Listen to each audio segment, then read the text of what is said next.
Gentlemen, do you have by chance that old pretrial? Remember Judge, it should be attached to the back of your packet, the original pretrial order.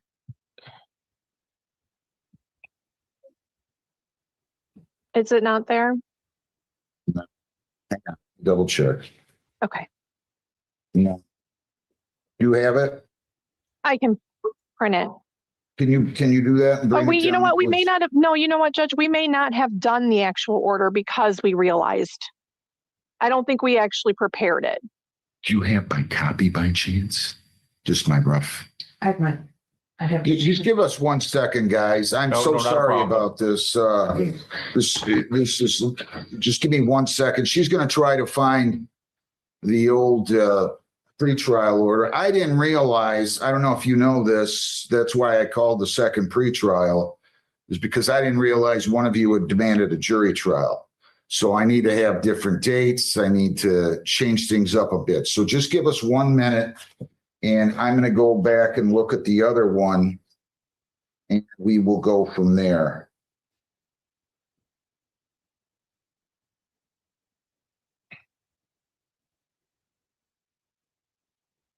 And if she doesn't find it in a minute, I'm just going to do a new one. I'll try to be. We never sent it out on our end down here, so I'm not sure if she did. Okay. No, we got it. Perfect. Okay. So I'm going to call it again. It's Lynn Joseph Kaiser versus American Economy, also known as Safeco 2503197. All right, gentlemen, your appearances, please. John Cooper appearing on behalf of plaintiff Lynn Kaiser, Your Honor. Good morning, Your Honor. Sagar Thode appearing on behalf of American Economy. Gentlemen, I didn't realize one of you demanded a jury trial, so I was wrong. So I'm going to give you new dates. I gave you, so we're going to have to change some of this. Are you guys still prepared to file your witness list by February 27th? I can do that if you want, Your Honor.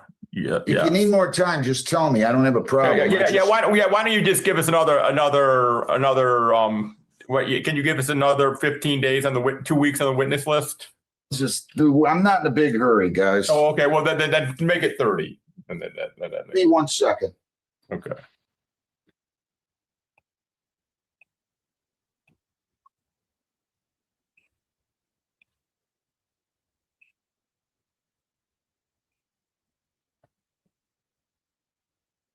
All right, let's make witness list due on March the 27th. Discovery cutoff will be on April the 30th.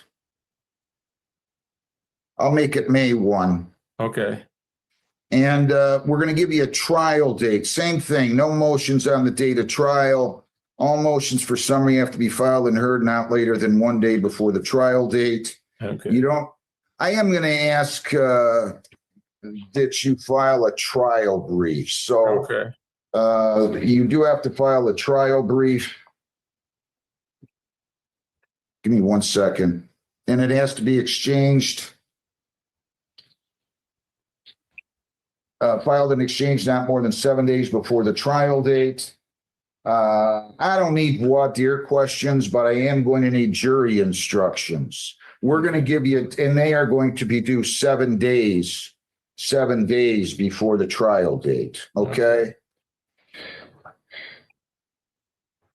So why don't you give me a date, Jennifer, in, let's see, May 1's discovery cutoff. Why don't I'm going to do a settlement conference on this one too. So, why don't you give me a date? Judge, why don't we do settlement conference June 1st? That's good with me. And then we'll do trial June 26th. Okay. June Settlement conference will do 10:30.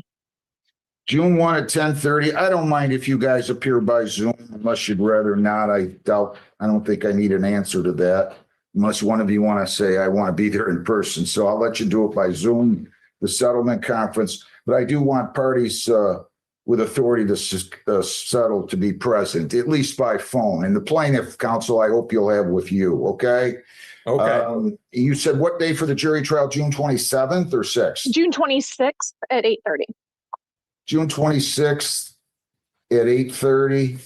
And I'm going to need you to file your jury instructions not later than 7 days before the trial date. Not later than 7 days before trial date. Okay? Okay.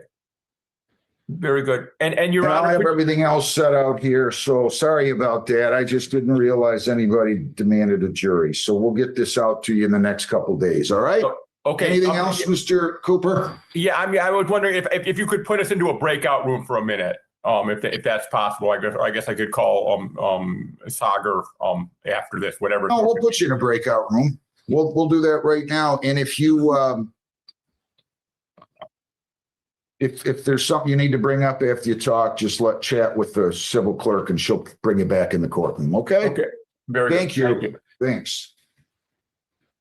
Let's see here.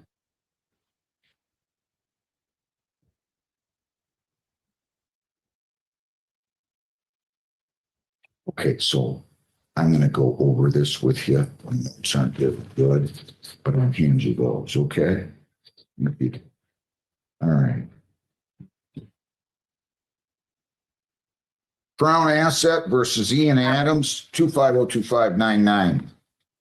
Hello, Your Honor. Hal Burke, P69068, attorney filling in for the plaintiff's attorney on behalf of Crown Asset. Good morning, Mr. Burke. Who's here for Mr. Adams? Sorry, excuse me. That's me, Your Honor. Ian Adams. I'm going to need you to start your video, please. Oh, You yes. don't have a lawyer then, correct? No, I know. I don't, sir. No. You're going to have to take your hat off if you. Oh, yeah. Sorry about that. That's all right. Good morning. Morning to you. What's this case about, Mr. Burke? Your Honor, this is an alleged non-payment of a collection matter, and Mr. Adams and I had a productive conversation before the case was called in a breakout room. May I give you that update? Sure. Thank you. He is working with a debt consolidation business. In fact, he mentioned to me he has another unrelated case that he's paying through them. I don't want to speak for him, but if you'd allow, and I have no objection, I believe he would like another 60 days or so to begin payment on this, which will resolve the case. I don't care if whatever you guys want to work out, but I'd like you to. I'm going to be honest with you, Mr. Adams. Yes. Debt settlement companies, they move far too slow for me. Okay. And that's fine that you chose to hire one. I got no problem. But if you guys want to enter into a consent judgment or a conditional dismissal with payment terms, we get rid of the case. I don't care when the payments start. You want to go back in a breakout room and try to work all that out, Mr. Burke? Your Honor, I think if you'd allow a pretrial in early part of April, I've gone through that dance with the debt settlement companies. I could set one for April of 27, and I'm not sure that it would be resolved. So my preference is if you want me to adjourn it a week, I will do that. I don't have a problem with that. Maybe you can work out something in the interim. But debt settlement companies, it seems like I adjourn the pretrial and then I'm back there to square one. I don't want to do that. They're going to move at my pace. I'm not moving at theirs anymore. I mean, I'm sorry. I'm not a fan. I agree. They're not lawyers and they have no sense of urgency. And I'm not talking about anyone specific. Just my general impression is there's no sense of urgency. So you guys want an adjournment a week or so, I'll do that. Otherwise, let's just set a trial date and we can go from there. Your Honor, may we do the week adjournment and then he and I and the plaintiff's attorney and he can resolve it before then? Yeah, no problem. I'll give you 2 weeks. Give me a date in a couple of weeks, Jennifer. Yep, we can do February 24th at 9:30. Is that good, gentlemen? February 24th at 9:30? Yes, Your Honor.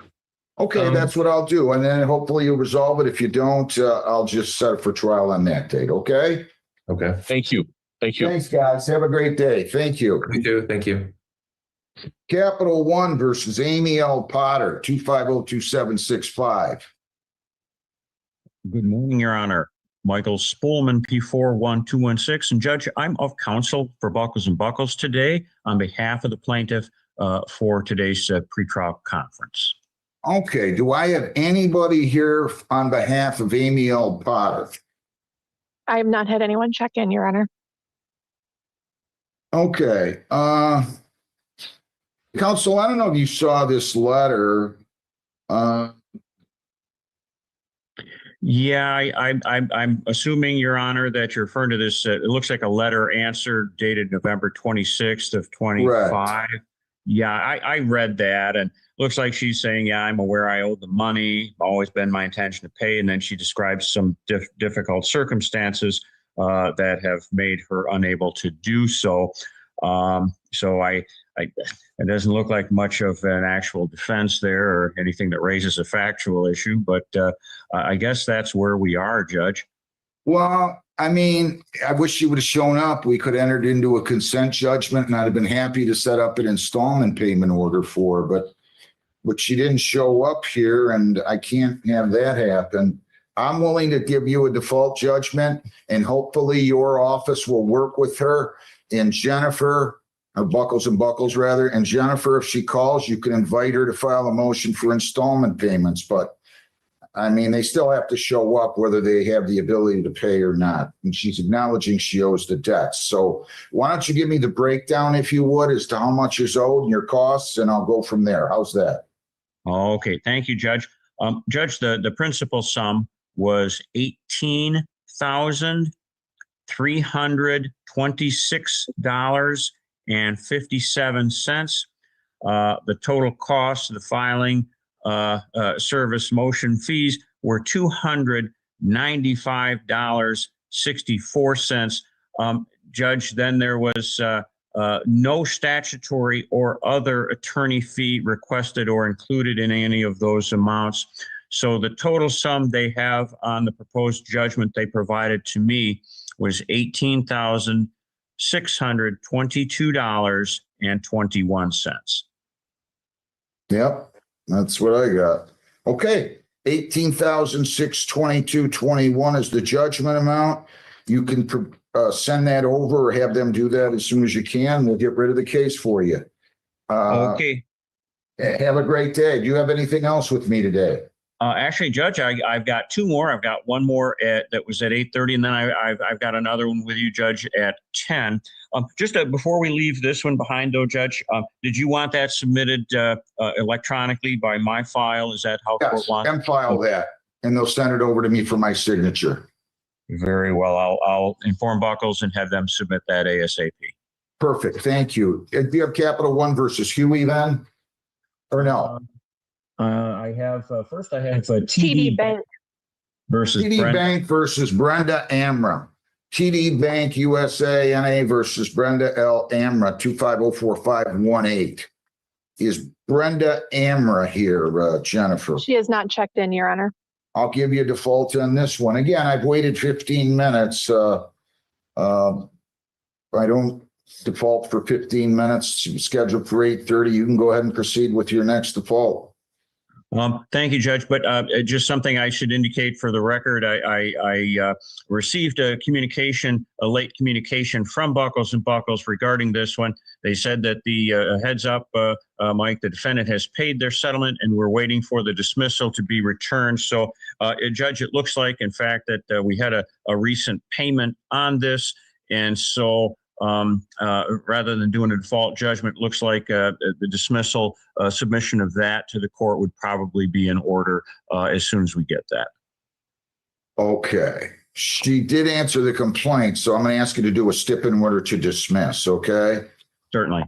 Stip in order to dismiss. Jennifer, put this one on again for February the 24th at the same time I set the last one. At 9:30. At 9:30. Okay, so we'll put this back on the docket just to track it, and hopefully I'll have the documentation before then, and nobody will have to appear. Okay. Excellent. Thank you, Judge. And again, my other one isn't till 10 o'clock. I've got the Capital One versus Dat Ha matter Well, then. they show up, Jennifer, you can call them in first, okay? Yes, yep, I will. And I'll get so he can go on other business. Thank you. Have a good one. Thank you, sir. Ki- You too. And I'll tune back in shortly before 10, if that's okay. That's fine. That's fine. Absolutely. Capital One versus Thaddeus O. Huey Jr., 2504233. I'm sorry, 04223. Good morning, Mr. Huey. Your name? Good morning, Your Honor. My name is Thaddeus Huey, Jr. And good morning, Your Honor. Kelly Sheehy, P number 89082. Let me see here. What is this up for? Pretrial? No. Yep. Yes. Yes. Any resolution? Did you two talk? We did talk, Your Honor. No resolution today, but I am confident that we will come to a resolution in the next 60 to 90 days. I would just be asking for discovery. All right. Give me 1 second here.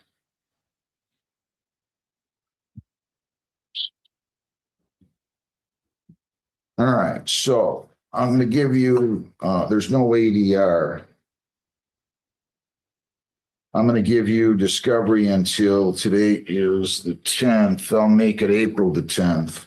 Witness list due March the 10th. No mediation. No settlement conference. I'm going to put down 1/2 hour for trial. Witness lists again are due on March the 10th. 26, you don't have to file a trial brief. If you choose to file one, it has to be filed and exchanged not later than 7 days before the trial date. I'm going to take a trial date from you, Jennifer. We can probably do this in early April. I'm sorry, early May.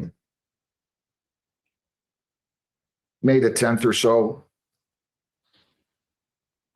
Sounds good, Your Honor. I got to just wait for her to. I'm here, Your Honor. I apologize. Had someone that was in the wrong courtroom. No worries. May what? What do we want to do? I'm going to look for one in early May. Early May for a bench trial? Yes. 4th? Yeah, it's the day that my father passed away. You know that? Okay, so 40 you want a years. different one? Yeah, I do. I want a different Okay. date. The 18th, May 18th and that would be at 10:30. at 10:30 in the morning. And it is going to, Ms. Sheehy, give me 1 second here. No problem. Did you have a dad or a grandpa that was a lawyer? I had a great uncle who was a judge, Yeah. Where was he a judge at? 47th District Court. How long ago? That would have been in the 80s and 90s. Yeah, well, that's my, yeah, I get it. That's what's happening to me. All right. I remember when I was in law school, this prof says to me, he says, Mr. McNally, I was in the Navy during World War II with your father. And I said, well, that was my grandfather. You should have seen the look on his face. Have a great day, you guys. I'll send this out to you. Mr. Huey, do you understand everything? Discovery is the exchange of information. If you want something from them, you put it in writing, requesting documents, or you could send out written questions, interrogatories. It doesn't seem like it's going to reach that point, but I do want you to understand that you have that right. Pretrial, or I'm sorry, I gave you the wrong stuff. Yeah. That you're going to take that one. Okay, Mr. Huey, any questions? I understand, Your Honor, and no questions at this time. I wish you well. Thank you. Thanks, Ms. Sheehy. Yep, and I have 2 more at 10, I believe. Yeah. At you 9, she's got 2 of them. The attorneys, the opposing counsels are both present. She just hasn't had the opportunity to speak with them. I don't know if you want to talk want to them. You have Capital One versus Stews and Capital One versus Vaughn. Yes. Do you want to talk to the lawyers, or you want me just to do a pretrial? One of them Mr. is, I believe, is a motion for summary judgment, but we do have a consent judgment. Okay, which one's that? Let me just call them. I'll call Capital One versus Charles M. Stews. 2501645. Mr. Syed, good morning. Your appearance? Good morning, Your Honor. James Syed, P80407, on behalf of the defendant, Charles Stews. Ms. Sheehy, your appearance? Good morning again, Your Honor. Kelly Sheehy, P number 89082, on behalf of Capital One. Okay. Today and John.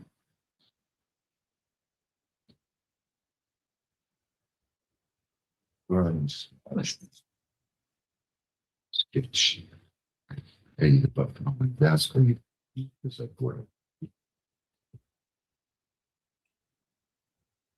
this is a pre-trial. Did you guys resolve this one? I am filling in for the attorney of record, Dylan Clark, on this matter, and it looks to me that there is a consent judgment. It just hasn't been executed at this point. So I guess I would just be asking for either permission to submit it under the 7-day rule or for defense counsel's permission to sign. Actually, I had sent over the signed stipulation on February 5th, so Dylan might have that already. Okay. But you have my consent if you need to re-sign it. Okay. I'll just make a note then, parties reached resolution. Paperwork forthcoming. Can you get that over to me today or have them get over to me today, Ms. Sheehy, and then I won't need to reschedule this. Yes, Okay. Your Honor. Well, absolutely. Thank you very much. Thank you. Thank you, Your Honor. All right. Do you have another one, Mr. Sayed? No. Okay. Capital One versus Vaughn, Christopher A. Vaughn, 2504221. Good morning, Mr. Apps. Good morning, sir. All right. You're on this one, right? I am, sir. And your offer for a standard pretrial order is exactly what I would have requested. So unless the plaintiff attorney needs to spend more time with me, I'll get out of your hair and let you get some work done. That sounds good to me too. So we're just doing a pretrial. Is that right? Yes, Your Honor. Okay. Let me give you the dates real quick here. And this is, let me see, Capital One versus Vaughn. All right, so I'm gonna have witness list due.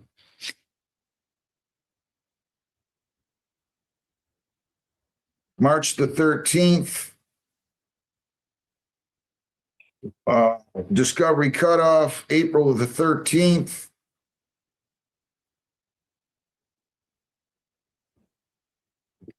Nobody demanded a jury, correct? Not that I know of. I don't believe so, Your Honor. You don't have to file a trial brief. If you choose to, you have to file and exchange it not later than 7 days before the trial date.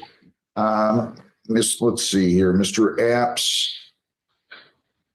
Let's see. I just want to make sure I get everybody to know who's here today. When we go to do these 89082 and Gary Apps, you are 46306, right?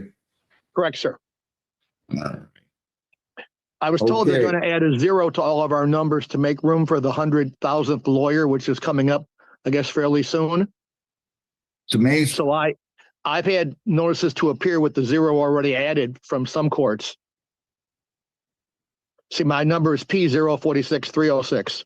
Well, anybody who's got a 10P number would have to be at least 100 by now, wouldn't they? 95 or 90? I don't know. I suggested to one of the judges, we cut it off at 100,000. So we'd be like Bitcoins. Maybe we'd be worth something, but I don't think anybody's taken up my suggestion. I got it. I'm going to give you guys a trial date. Why don't you give me one in May, Jennifer? That same date. Didn't we do May the 18th? Yep, May, at 10:30. May the 18th at 8:30. Okay. I'm sorry, 10:30. Ready? And I'm sure you guys will resolve it by then. Absolutely. All right. Thank you, Your Anything Honor. else? Anything else, anybody? Nothing for me, Your Honor. Sadie. Nope, All right. spring's on the way. We're ready. Thank you. Well, it's been tough. Today's a nice day, at least, kind of, relatively speaking. Have a good day, you guys. Thank you. Thank you, everybody. So I got this one here for you, Sadie. All right, Midland Credit versus Rodney E. Kellogg, 2502880. Your Honor, I have not had either party appear, and we are in the process of calling plaintiff's office now. And that's the same for Capital One versus Miller. I have defendant in Zoom, but I don't have plaintiff here, and Jen's on the phone with that office. So what you're telling me nicely is the babysitting continues, right? Yes, Your Honor. You don't have to answer that. Jennifer, is Maverick Fence out there? No, they have not. They're not on Zoom. That I one got was the plan. scheduled to be in person. I got the plaintiff from the courtroom.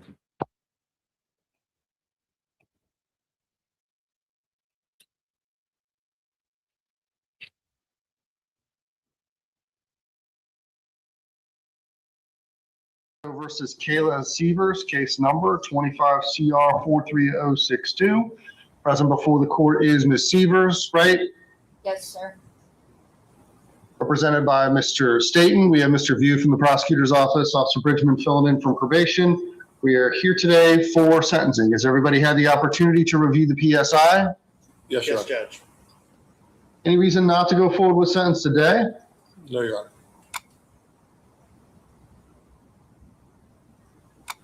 All right, Mr. View on behalf of the state. Your Honor, I think the issues that court or for the state, there are essentially 3 incident dates in which Ms. Severs participated, aided and abetted Mr. Everhart in the commission of these trafficking offenses. There are drug lab fees for each of those 3 dates, each $250. There's also a mandatory fine for $5,000 on the case. I don't typically recommend a driver's license suspension, but since her participation in these cases, all of these cases, is providing transportation and driving Mr. Everhart to the offenses, I would recommend a driver's license suspension of 3 years on the case.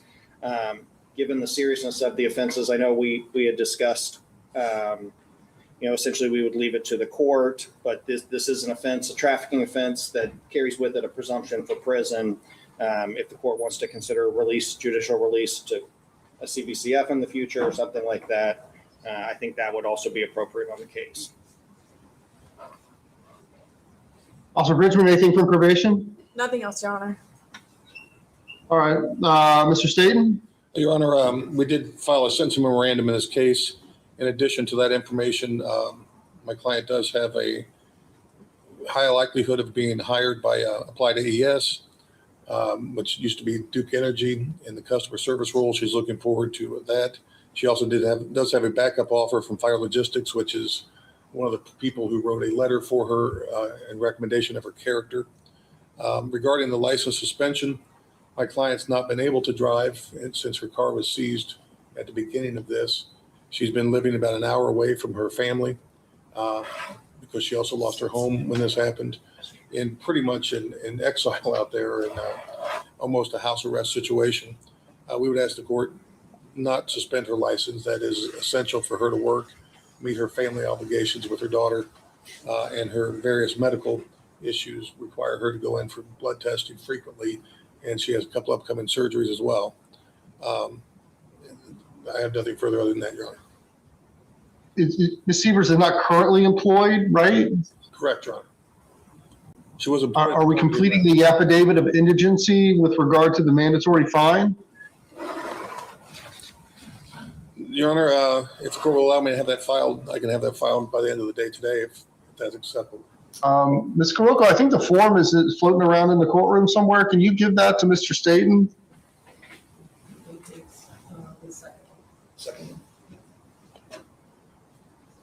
Ms. Severs, what do you want to tell me? I express my sincere remorse and ask for your consideration for leniency of my sentencing. I want to begin by taking accountability. I understand that my decisions led me here, and I have learned a very difficult and humbling lesson from this experience. Moving forward, I will not allow anyone other than myself to drive my vehicle, no matter who it is or any circumstances. I do fully recognize the importance of making responsible choices at all times. I am a devoted mother to my 6-year-old daughter, and she does depend on me emotionally, physically, and financially. Being separated from her has been extremely painful. And this situation has affected both of us deeply. My greatest motivation is to continue being present in her life and to lead by example, showing accountability, strength, and growth like I've always tried to do. I do have several ongoing medical issues that I have to manage daily. This situation has placed additional strain on my physical and mental well-being. I have always been a hardworking and responsible individual. I've consistently held employment up until this occurred. I've always taken pride in providing for myself and my daughter. Work has always been important to me, not only as a means of support, but as a way to contribute positively to society. This experience has definitely been one of the most difficult periods of my life. I have, at this point, felt punished to the point of losing myself. However, I am committed to rebuilding, healing, and returning to being the big-hearted woman I know I am. I'm ready to just move forward and excel in everything I do from this point on. I just respectfully ask the court to consider all of my circumstances, my remorse, my responsibilities as a mother, and my commitment to positive change when determining my sentence. And I do thank you for your time, your understanding, and consideration. Respectfully, Kayla Sievers. All right, so here's the thing, Ms. Sievers, I think you're a sort of smaller player in a much bigger operation, but, this was a lot of drugs, and I can't have that amount of drugs moving through our town here without some sort of penalty. I do find that you're amenable to community control, so I'm going to place you into my community control program. I'm going to do that for a period of 3 years. I'm going to impose upon you the standard rules of community control. I'm going to delegate to your officer the ability to make special or additional conditions as they see fit.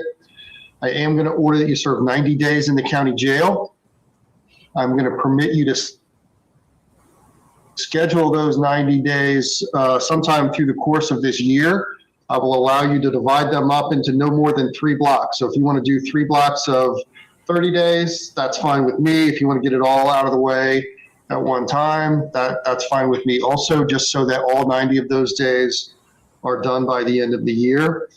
I am going to find that you're indigent for the purposes of fines and costs. There will be no financial sanction. I am going to order the release of your vehicle, but I have to do some paperwork to get that done. And I'm going to give you the credit for the 8 days that you have already served. If you violate the terms of your supervision or you leave the state without permission, I could sentence you to up to the maximum penalty in this case, which is 36 months in prison. Is there anything else we need to do or anything that I forgot? Nothing additional from the state, Judge. All right, finally. Well, Your Honor, my client we did file a motion to release her car, and I think it's her cell phone is also out there. I'm sorry, did somebody say something? Yes, Your Honor, I'm sorry. My client also had asked if her phone could be released. She doesn't have another phone. It's being held in evidence as well. Yeah, I'm going to do that by separate entry. So, Mr. B, you don't have to address those in the sentencing entry. I'll do those by separate entry. Very good.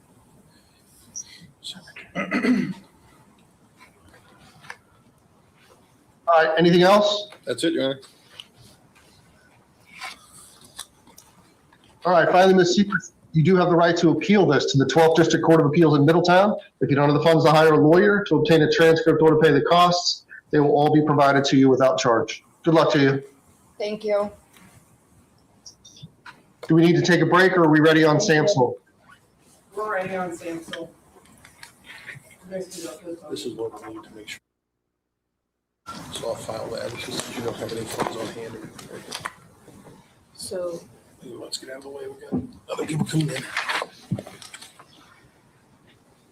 I'll talk to you right in a second. All right, this is State versus Samsel, case number 25 CR 42885. Present before the court is the defendant, represented by Ms. Hinkle, and we have Mr. Harrison, the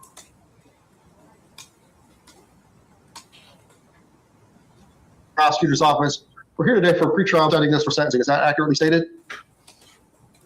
Your Honor, you kind of cut off, but yeah, we're taking the plea today. All right. Ms. Samsel, can you hear me okay? Yes, All right. How old are you, Ms. Samsel? 42, How far did you go in school? my 12th year. Are you able to read and write English? Yes, Are you under the influence of drugs or alcohol? no, Are you taking any medications? yes. What are you taking? I take methadone. I also take Farxiga, Etastrol, Carvedilol, and Spirulacta for heart failure and high blood pressure. Are you taking anything that would interfere with your ability to understand what we're doing here today? No, sir. Are you a United States citizen? Yes, We've had some discussions about your case, Ms. Samsel. If you enter a plea of guilty to this charge, I'm not going to sentence you today because I don't know enough about you and I don't know enough about this case yet. What we're going to do is we're going to do a level 2 pre-sentence investigation, and we're going to come back here for sentencing. Generally speaking, I have a lot of these cases that I do, Ms. Samsel. I think I am prepared to represent to you that I am going to put you into my community control program, but your prior record is a little worse than usually the people that we see. So your time on community control might include some local jail time. If in fact you have a prior conviction for conveyance, that's going to make this much more serious, and that might prompt me to send you to prison. Do you understand all of that? yes, Other than that, has anybody made any threats, promises, or representations to get you to plead guilty to this against your will? no, I have a plea form here. It looks like on the second page there's a signature above the line defendant. Is that your signature? yes, Did you review this with Ms. Hinkle before you signed it? yes, Are you satisfied with the representation that you've received in the case? yes, You're going to be entering a plea of guilty to 1 count of illegal conveyance of drugs of abuse onto the grounds of a specified government facility. This is a 3rd-degree felony. It's punishable by up to 36 months in prison and a $10,000 fine. There is no mandatory prison in the case, but if I were to send you to prison, the maximum penalty also includes an optional period of post-release control of up to 2 years. Before we go any further, Ms. Samsel, I want to make sure that you understand your rights. You're presumed to be innocent in this case. That means that you can't be sentenced or punished until you either plead guilty or the state of Ohio proves that you're guilty. If they can, they have to do that unanimously to a jury or to a judge beyond a reasonable doubt at a trial. You would have the right to confront all the witnesses against you at the trial, compel witnesses to testify on your own behalf, and you have the right to remain silent. If you enter a plea of guilty to this charge, you're going to waive all of those rights. You're going to admit that you did it. We're going to get on to the matter of the sentence. Is that what you want to do? yes, sir. Mr. Harris, what are the facts? Your Honor, if this matter had proceeded to trial, the state would show beyond a reasonable doubt, in addition to all allegations in the indictment as to count 1, that on or about July 16th of 2025, Lebanon Correctional Institute here in Warren County, Ohio, Carmaya Samsel conveyed drugs of abuse, this being buprenorphine, into the prison. This was intended to be passed to her husband, who was an inmate. Anything on those facts, Ms. Hinkle? No, Your Honor. Ms. Samsel, did you hear those facts? Yes, sir. Do you admit that they are true? Yes, You understand the rights you're giving up by entering a plea? yes, sir. What's your plea? I plead guilty. Based on the plea of guilty, I'm going to find you guilty. I think that you've made a knowing, voluntary, and intelligent choice here today, only after you had been fully advised of your constitutional rights, which you waived and rejected here in open court. We're not going to go into the matter of the sentence today. We're going to order a level 2 pre-sentence investigation, and we'll see everybody back here in about 8 weeks. Anything else? No, Your Honor. All right, that's all. Thank you. All right, so are we going to take some time to set up again for the Hood hearing? Yes, I will, you want me to call you with the PO to staff? in the jury room? No, I think what I'm most interested in is getting going on the restitution part of that. Okay. We're going to have a contested hearing on the issue of restitution. Okay. So let's just go ahead and put the PO in the courtroom. We'll do restitution first, and then we'll talk about sentencing. Okay. I will text you when we're ready. Your Honor, we do have some paperwork on that. I think both myself and Julia. So I don't know if we can get that scanned over or faxed over to you. Yeah, if you give that to Ms. Karoko, she'll scan it in.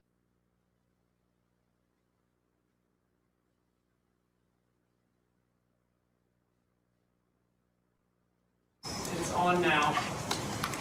This is David, State of Ohio versus David Collins, 21 CR 38291. We are on the record for the purpose of executing a nollie, which the court will do at this time. All right, text me when we're ready. Okay.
Court is on the record in City of Conneaut versus O.B. Biggs.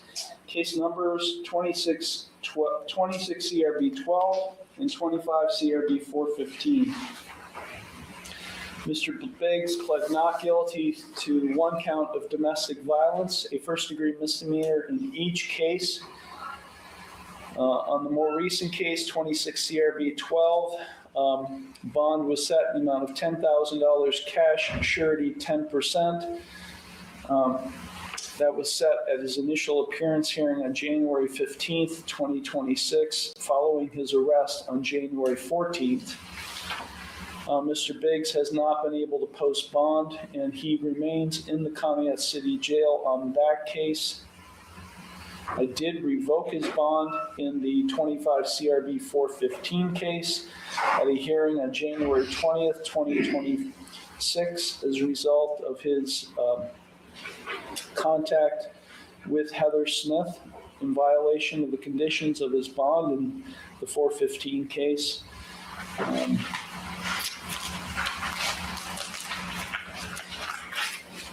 just check something real quick.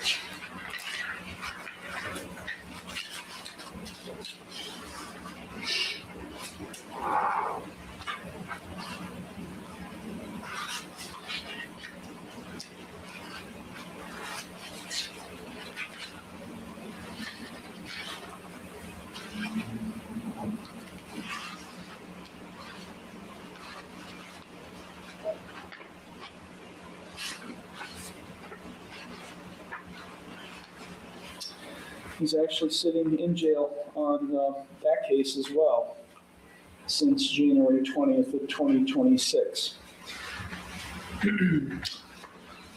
These cases are set for a pretrial conference today. Mr. Biggs is appearing from the Conneaut City Jail by way of video. This hearing is being recorded utilizing whereby.com. Mr. Biggs' attorney, Sean Martin, is in the courtroom. He's appearing at table 1 on the video. Also in the courtroom is Law Director John Lewis, who's appearing at table 2 on the video. Mr. Lewis, how would you like to proceed today? Well, Your Honor, we have not been able to serve Ms. Smith with a subpoena compelling her attendance here today. We do have someone, a representative from Home Safe here. And we have been advised that Ms. Smith was made aware of the date and time of the next hearing in these matters. She is not here. We have not been able to contact her by phone. And our Home Safe representative has advised my office that she has also not been able to contact Ms. Smith by telephone. For those reasons, Your Honor, the City of Conneaut would request to dismiss both of these cases without prejudice at the city's cost until such time as we hear from Ms. Smith again and determine what it is that she wants to do. Thank you. Thank you. That is the case, ma'am, from Home Safe? Yeah, I tried to reach out to her twice this morning and it just went to busy signal. I wasn't able to reach her. Have you had previous contact with her? I have not. This is my first meeting with her. Would have been my first meeting with her today. Okay. Thank you. Your Honor, for the record, we have spoken, we being my office, have spoken with Ms. Smith at the phone number that she currently has, and we're unable to get anything but a busy signal on that number at this time, so unfortunately. Well, she was here on January 20th at the last pretrial conference in both of these cases. And she has been present in the past. Mr. Martin? Your Honor, we have no objection to the dismissal. We would just ask for a dismissal with prejudice. Why? What basis do I have to dismiss it with prejudice? Your Honor, I understand that this is not the first, this is not the second time the state has come up with the dismissal, so right now they're requesting a voluntary. Your Honor, just we would just ask because the victim was notified. She was said, all things went out there. I think it's clear she's not wishing to go forward at this time. These are not refilings, are they? These are not previous dismissals and refilings. And that's if I did make that clear, yeah, Your Honor, these are the first time through with these charges. Okay.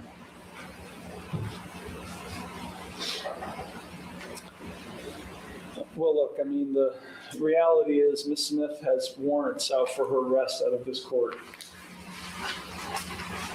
So, could be a motivating factor as to why she's not here today.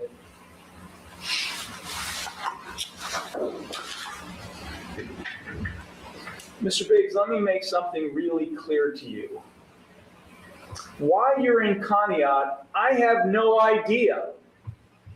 You're from Tennessee. Your mom is in a nursing home in a community outside of Conneaut. Why you are here, I don't know. Yes, sir. But Mr. Biggs, listen to me. Get the hell out of Conneaut. Yes, sir. Because you know what? You're constantly in trouble here. Yes, sir. And I know like that. And guess what? If you come before me again and you're arrested, you're staying in jail. I don't care what the prosecutor asks me to do. You're staying there as long as I can keep you there. Yes, sir. So you better keep your nose clean. And that means in all ways, drug-free, and stay away from Ms. Smith or whomever else you wish to be in contact with and get in trouble with. Do you understand that? Yes, Your Honor. Okay. I will go ahead and grant the request of the prosecutor. These cases will be dismissed without prejudice, meaning that they could be refiled in the near future or in the future. Anything further, Mr. Lewis? Would you like a written? Yes, if you could. Okay. Yes, please. I will provide those today, Your Honor. And they will be dismissed at the city's cost. Yes, sir. Anything further, Mr. Martin? No, Your Honor, thank you. Okay. And thank you, ma'am, for being here today. These matters are concluded. Thank you. Thank you, Your Honor. Thank you, officer.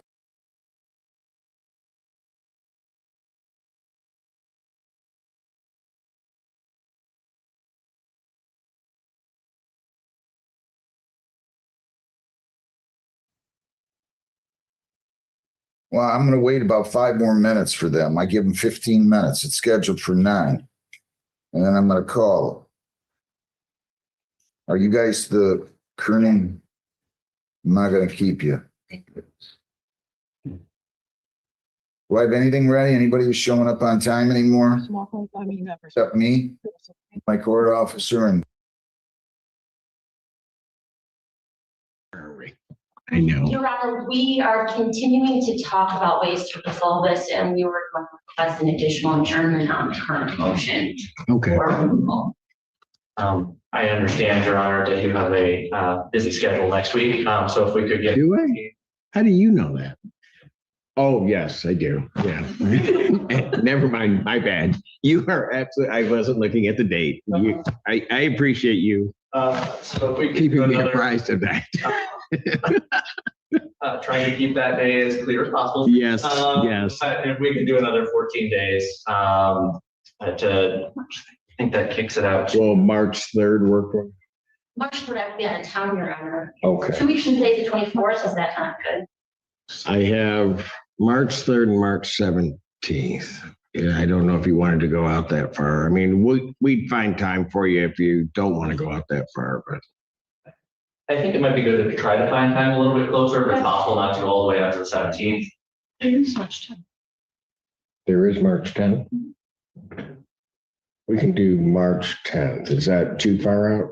If it's too far out, It's not too far out, but I do it. So. if I didn't have to schedule around attorneys, I'd have a perfect schedule. Would you like me to go, would you like me to find a non-Tuesday? Yeah, not Tuesday. Have to. And so we could do Monday, February 23rd. At 11. That works for me, Your Honor. That works for me. Was it? Okay. And I will adjourn this to Monday, February 23rd, 2026. What time are we? 11 a.m. 11 a.m. And Your Honor, before we get out of your hair, could we approach real quick? Yes, yeah, I actually ought to have you come up and yes, you may approach. Thank you. Thank you.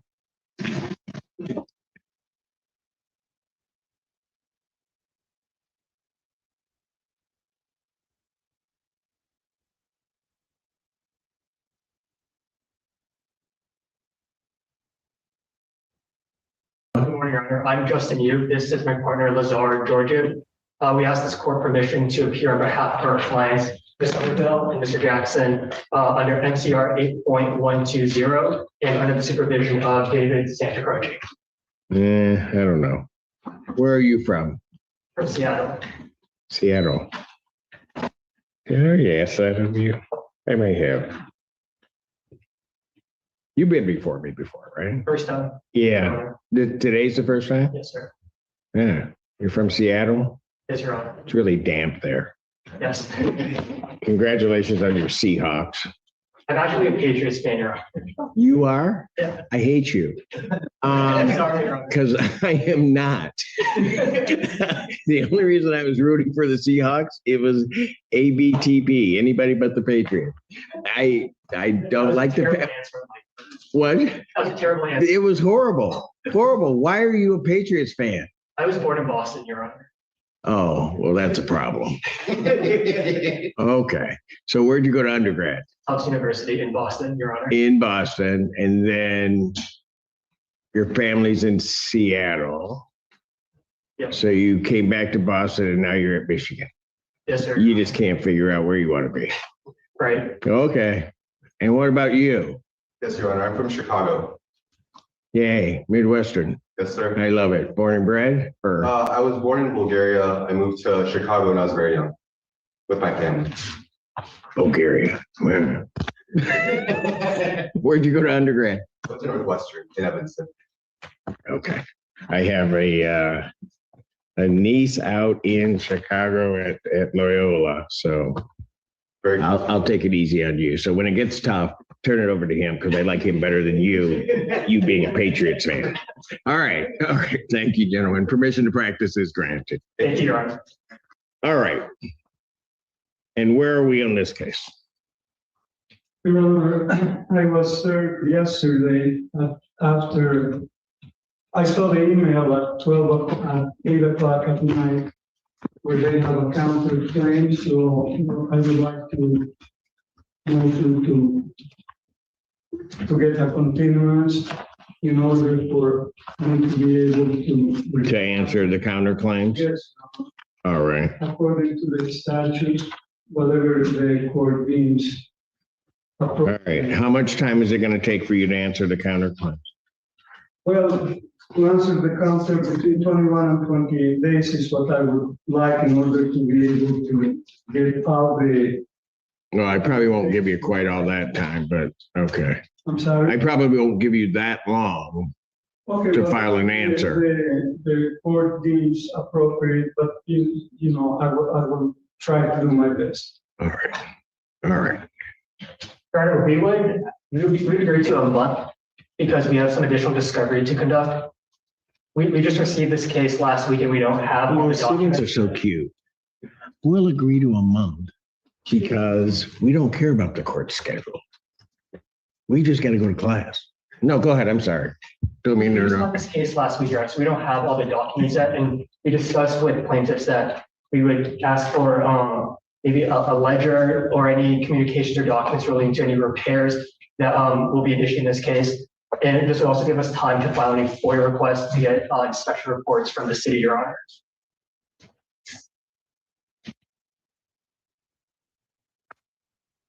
So do you have a problem with the month adjournment?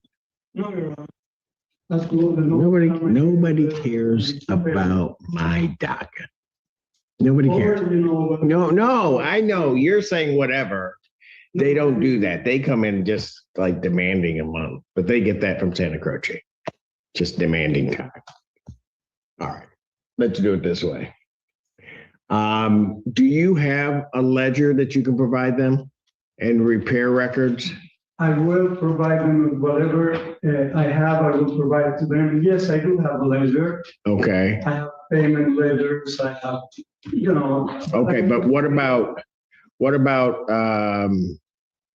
documents regarding repairs to the I premises? would have to look them up because there has never been any repairs except for one time, 2-3 years ago, when there was a little water problem. And I had to pay a plumbing company to come and clean up the line. They did that, and after that, everything's been good.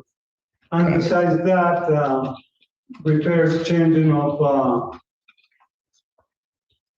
smoke detectors.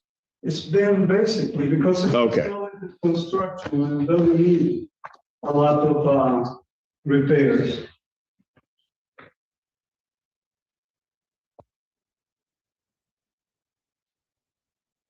Oh, we did change the roof 2 years ago. That was, but that was preempted.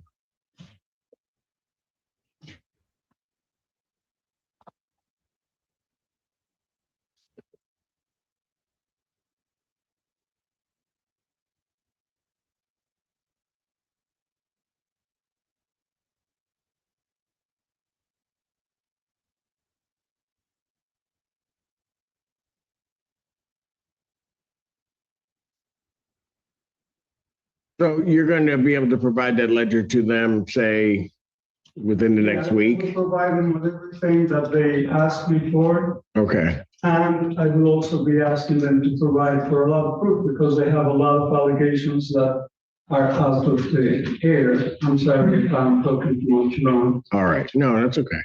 So, well, here's what this is the way the court works without necessarily issuing a formal order for discovery. I expect the parties to cooperate with each other regarding the information. So if you ask them for something, to the extent that they can provide it, if it's there, the obligation is there for you to provide that. Same applies to you. Yes. All right. Everybody's understood regarding that. All right. So what I will do then is I will indicate that you're to answer the counterclaims. In this case, you're to do that by February 24th. I'm going to give you 2 weeks to get an answer in on that. Okay. Okay. One question, please. Yes, sir.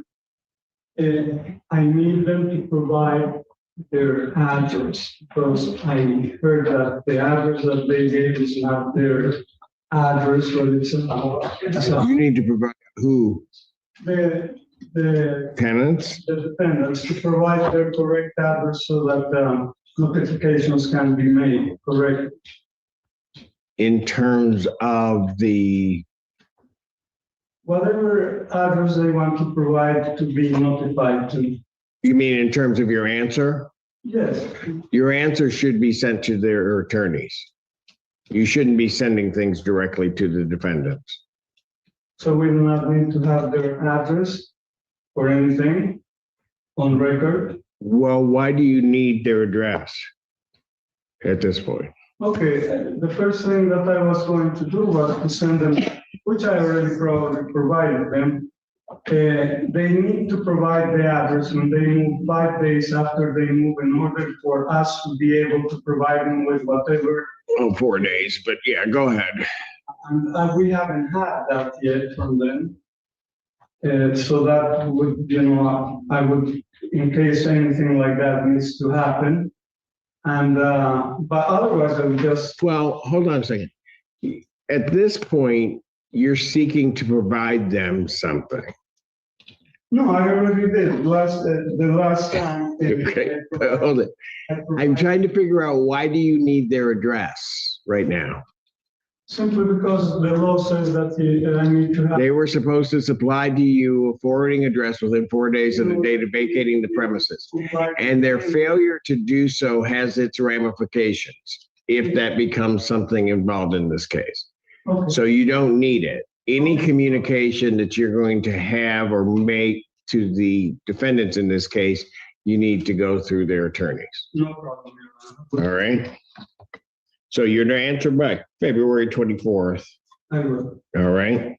And then I will adjourn this matter to March 10th, 2026, 9 a.m. We have one more issue to raise. Of course you do. Why? Because they're from Michigan. There's always going to be an issue. Go ahead. Right before this hearing, that the property in question is owned by a corporation that plaintiffs own. They own the corporation, which then leases the property to plaintiffs, which plaintiffs then lease to our clients. And under law, they can't represent a corporation. So we're just unclear on the law specifically here. But we just want to raise that to the court. Well, who is the lease with? The lease is with plaintiffs. They're just leased from their corporation. So you're. Well, why would they have to have an attorney and couldn't represent things? Because they can't represent a corporation if they're not a licensed attorney. But are they representing the corporation? You're indicating that the corporation leased to them. And right. So. But the corporation owns the property. So the prior order giving them possession of the property would be to the corporation. Why wouldn't I treat them the same as I would that this really is a sublease? So you're right. If I treat it as a sublease, why would they have to get an attorney?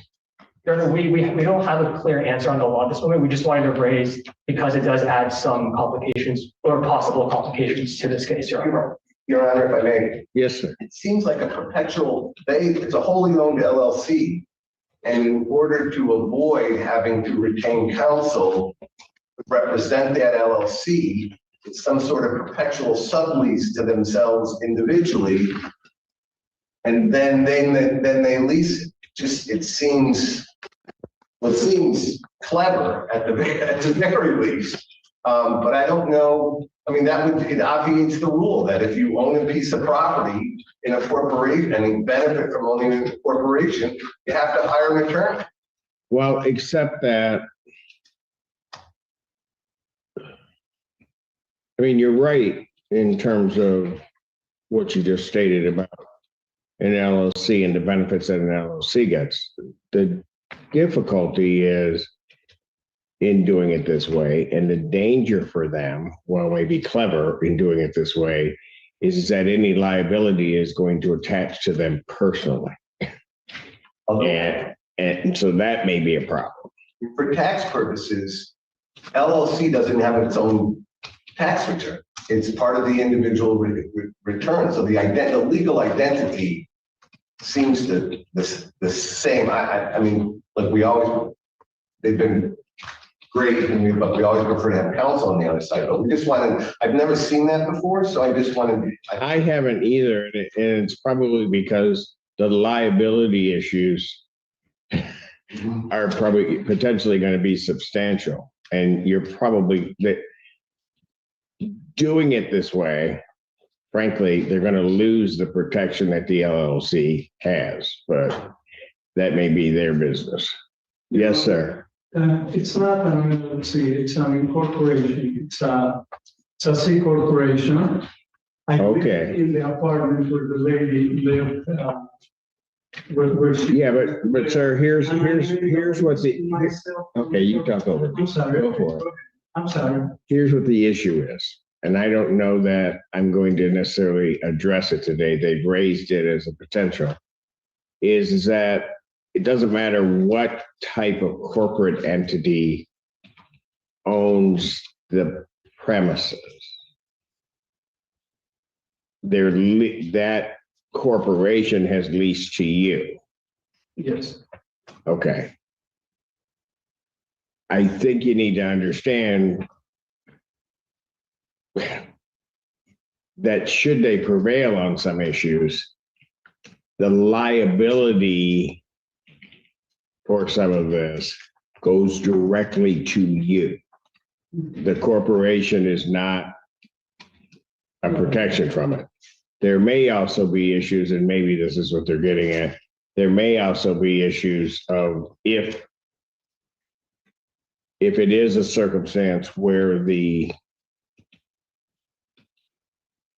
corporation isn't really there, that it's just there in name, but you guys are operating, then they're going to go behind that corporation if they needed to get at the property. So I understand that. Okay. Corporation is legal, everything is up to date. And yeah, but so let me put it this way, and I'm not saying that it is, but if it were a situation that the corporate entity is really nothing more than a sham, that can create other problems for you. I understand, Your Honor. Well, I hope you do. I don't know if we'll get there. Pardon? It's an interpreting corporation which owns the premises, and it works with the courts. I provide interpretation for the court and a qualified interpreter. So the corporation is good, Your Honor. So I have no problems. Well, it may be for some purposes and maybe not for others. Yeah, I'm going to suggest to you, sir, this having been raised, because I don't think you understand what I'm saying. I'm being very careful in what I say, that you may want to get some legal advice. Because I can see where it may potentially cause some problems. Anything else? That's it, Your Honor. You sure? Yeah. You sure, Seattle? Yes, sir, Your Honor. He's a Patriot fan. You know what? I should take him. I should have you take him in. You see? No. He didn't know what to do. He's like, oh my God. One more question, Your Honor. Yes. You gave me 14 days, but if you give me 21, since they are asking for a month, that way I can have a little more time to provide them with whatever they are asking me to get. I need an answer by then. I'm not saying that I need all of the documents. Oh, okay, I'm answering. I mean, even purpose to, if anything comes up, I can add it to the answer. Is that correct, Your Honor? I'm not going to say it that way. You need to answer their counterclaims by that point. The providing of documents and other information between the parties is something that is going to continue throughout.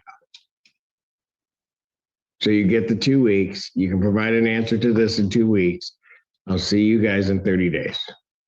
Okay, Your Honor. Thank you, Your Honor. Thank you. Thank you.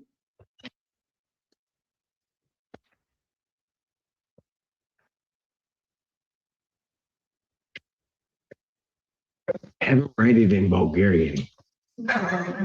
Just.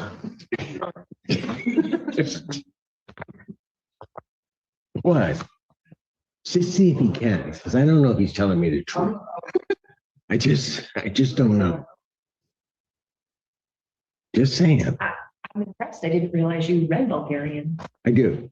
I'm fluent. Yeah.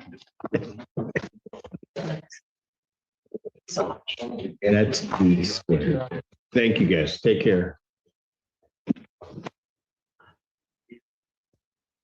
What is this last? requires a major interpreter. Requires a what? Major. No, it doesn't. That. Is present, but I don't believe tenants are. Wait, what is this on for? They are not paying. Okay, he's gonna.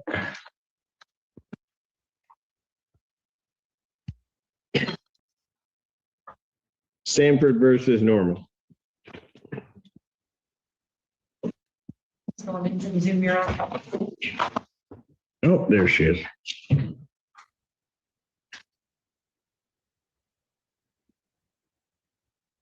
Good morning. Gil Stanford. All right. And Ms. Norman, can you state your name? Susie Norman. Okay. And that's a wrong screen. No, it's okay. I'm good. I'm good. I'm good. All right. Where are we on this case, folks? At the last hearing, we were reading on the evidences I sent. One was a flash drive. Yes. Due to the weather and the courts being closed, it hadn't been logged yet. Correct. I think also, we have it now. Yes. And I believe that your coordinator helped Mr. Stanford to play his flash drive. Right. Did you get all the stuff off of the flash drive? I did see the video of the previous hearing on that, yes. Okay.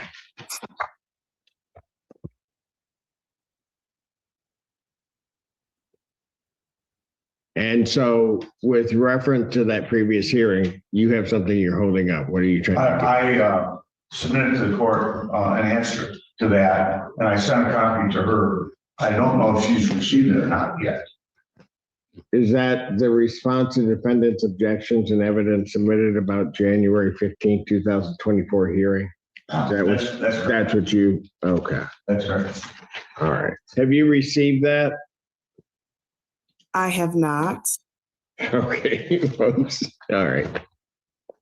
All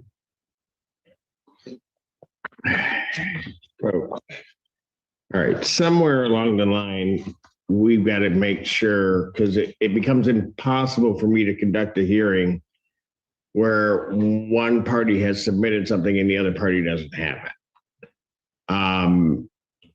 And I'm not saying, I'm not blaming either party. I'm just saying that's the cold-hearted reality of where I end up.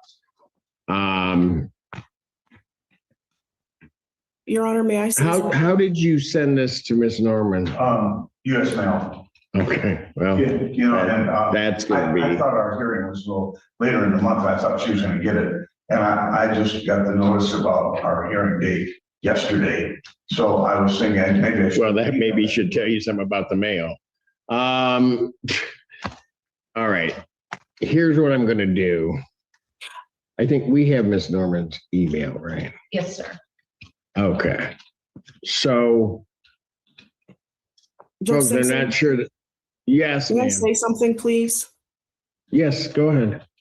That video from the hearing from 10/22 of 2024 has on there where Mr. Stanford waived his right to monetary damage and rent because of the case, and my case being I dismissed my case in order to come to that end. So I don't know. I just feel like at this point, it's, we're just on the court's time and we're wasting it with, Well, all of these things. Ms. It's just- Norman, I understand what your position may be. My position is that if somebody submits something to the court, I have to at least look at it and consider it. The very fact, I don't think, if you think about the last hearing, you submitted something and I didn't get it because of whatever the circumstances were. I didn't have it. I don't think you would want me to proceed without having that. Mr. Stanford has submitted something. I'm not going to have a problem going through it. You just have to have it so that you can respond to it if necessary, because you're entitled to have it. Here's what I'm going to do. At this point, there'll be no additional filings. All right, because I don't want to end up in this circumstance. We have Ms. Norman's email. Yes, sir. All right. So what I'm going to do to expedite the process, Ms. Norman, because normally I'd put it out however long it may take the mail to get there. I'm going to have my staff copy what Mr. Stanford has submitted, email it to you so that you have it. Okay? And then. So what my happens then? He's got an answer to the video, and then I see something on his answer, but yet I can't answer. Then you guys can argue that before me. Miss Norman, I can't force this to go any different. I don't want If to I could- argue. I want it to end. I want it to end. And this is just how we were in October of 2024. Frustrating you. So I am not frustrated. I'm frustrated by your failure to I'm not a failure. permit the court to I'm not a proceed failure. with how it has to proceed. I just explained to you why I can't do it the way you want me to do it. Because he submitted an answer. Is that correct? What did I just tell you, Miss Norman? What did I just tell you? Sir, I've been in this courtroom almost probably 13 times now. It's very frustrating for me. I'm not a failure. I'm doing everything that I can to end this court case.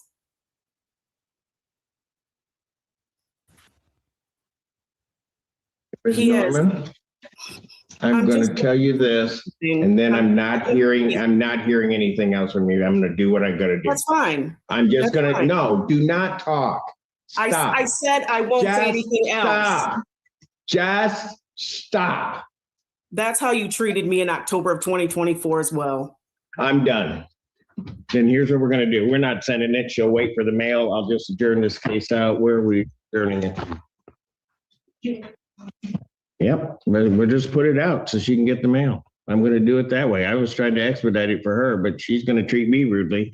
It's not going to happen that way. Give me a date. I'm done. Mute her because I'm done with you. March 10th. March 10th. I'm adjourning this to March 10th, 2026, 9 a.m. Thank you. You can kick her out. Thank you, man. See you then. Yep.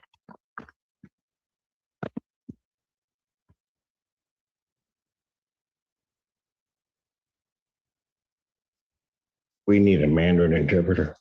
Would you like me to do that now or want to do your something first? I don't know what he wants from me. Okay, Huh? I will request. Well, I'm going to step off and then I'm going to deal with them. So don't request it yet. Court's standing recess. Everybody can remain seated. That's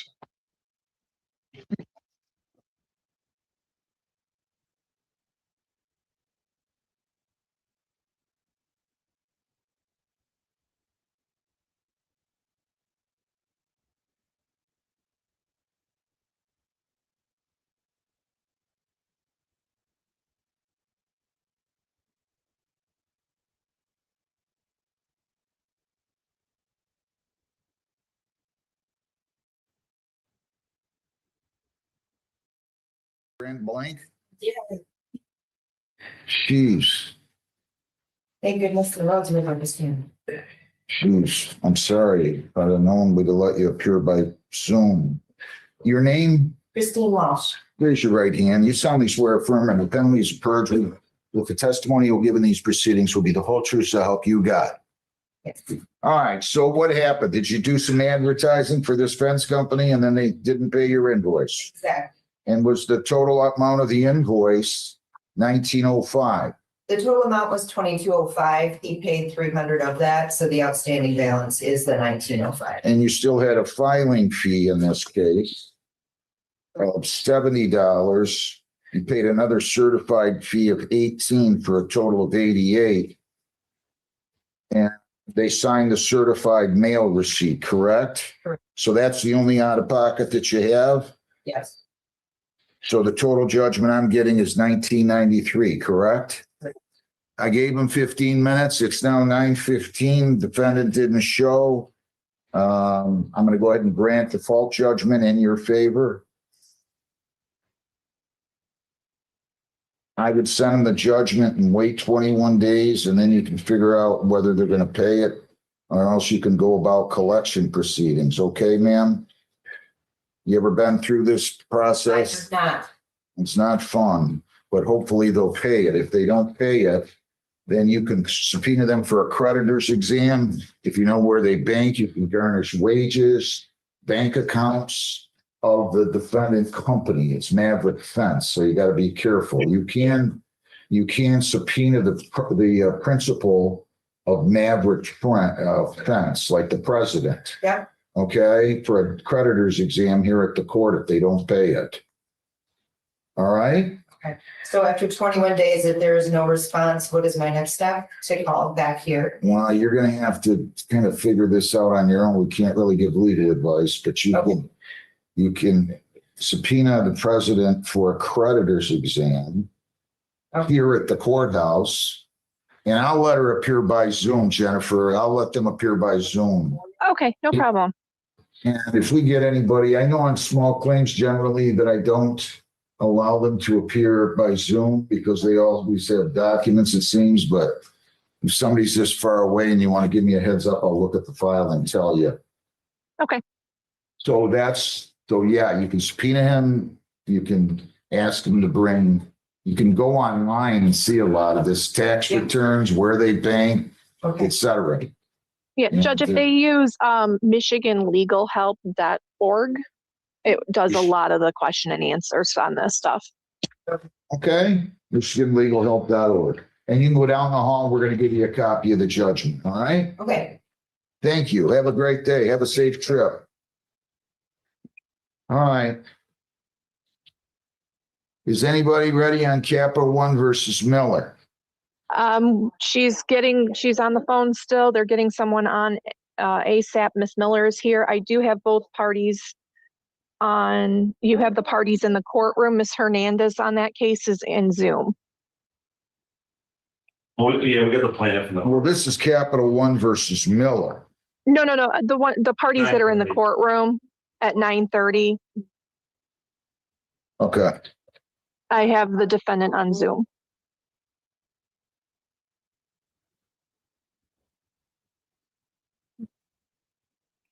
Leslie Bolzager versus Cynthia Hernandez, 2504922. Right here, man. Yeah, the problem.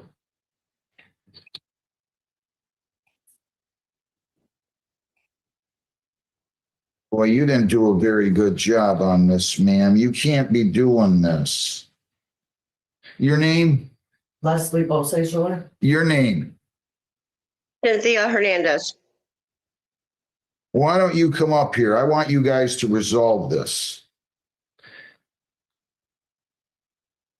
Did you buy a car from her? Yes. Did you It's stop paid making? for. I have the title. Hang on. Did you stop making the payments? No, the car is paid for in full. Is that true? Did she pay for it in full? No, Your Honor. In the contract, it states. Do you have a security agreement? Did I didn't sign a, did I sign a, was concerned about this. You didn't have a security agreement, did you? No, my name was supposed to be on the title. You guys, you try to be your own lawyers. It'd be like me. I don't care if she was your friend, not your friend. You guys can't do things like this. This was a recipe for a disaster. Your name's supposed to be on the title of somebody else. When they're driving, you don't know if it's insured. They get in an accident, you get sued. You probably aren't going to have insurance on it. They're going to be coming after you. Ms. Hernandez, Yes. did she pay the payments? No. Good. Then This was the last payment to be made on March 1st. Well, what if she paid in advance? Did she pay in advance? Two $500 payments. Did you pay more than two $500 payments, Ms. Hernandez? Don't lie to me, because I'm going to get to the bottom of this. Listen to Yeah, me very I quickly. paid two on the day at the Secretary of I State. didn't ask you that. Hang on a second. I want to be clear. Okay. I don't want anybody lying to me. And I'm going to find out who's lying. If she's saying it's not paid and you're saying it is paid, one of you are lying to me. So if you want to come up here with all your documentation and I'll try to resolve this for you guys right now, that would be fantastic. On September 12th. Hang on. I didn't say that. I didn't say anything here. Why don't you get dressed and come on up here? You live on Riverside, right? Yes. It's only a 6-8 minute drive at best. Bring all your documentation that tells me that you've paid for the car. How much do you think is owed? $2,000 How did she pay on the first two payments? cash. Nice. Really good. We were Really, together. She was living in my house. really, really, really good. Yeah. Did you give her a receipt? Well, I wrote Did you give her a receipt? I wrote in this book. Did you give her a receipt? No, you're You on. guys, you know what? I mean, bring all your documentation up here right now, Ms. Hernandez. So you guys, she was supposed to put your name, keep your name on the title, huh? Did you sign did you sign the title over? I did. Why would you sign the title over before you? It'd be like you tell me you're going to buy my house and I sign, hang on, by the way. Well, then you should have talked to a lawyer. That's what they do. Right. That's what they do. I never sold it before.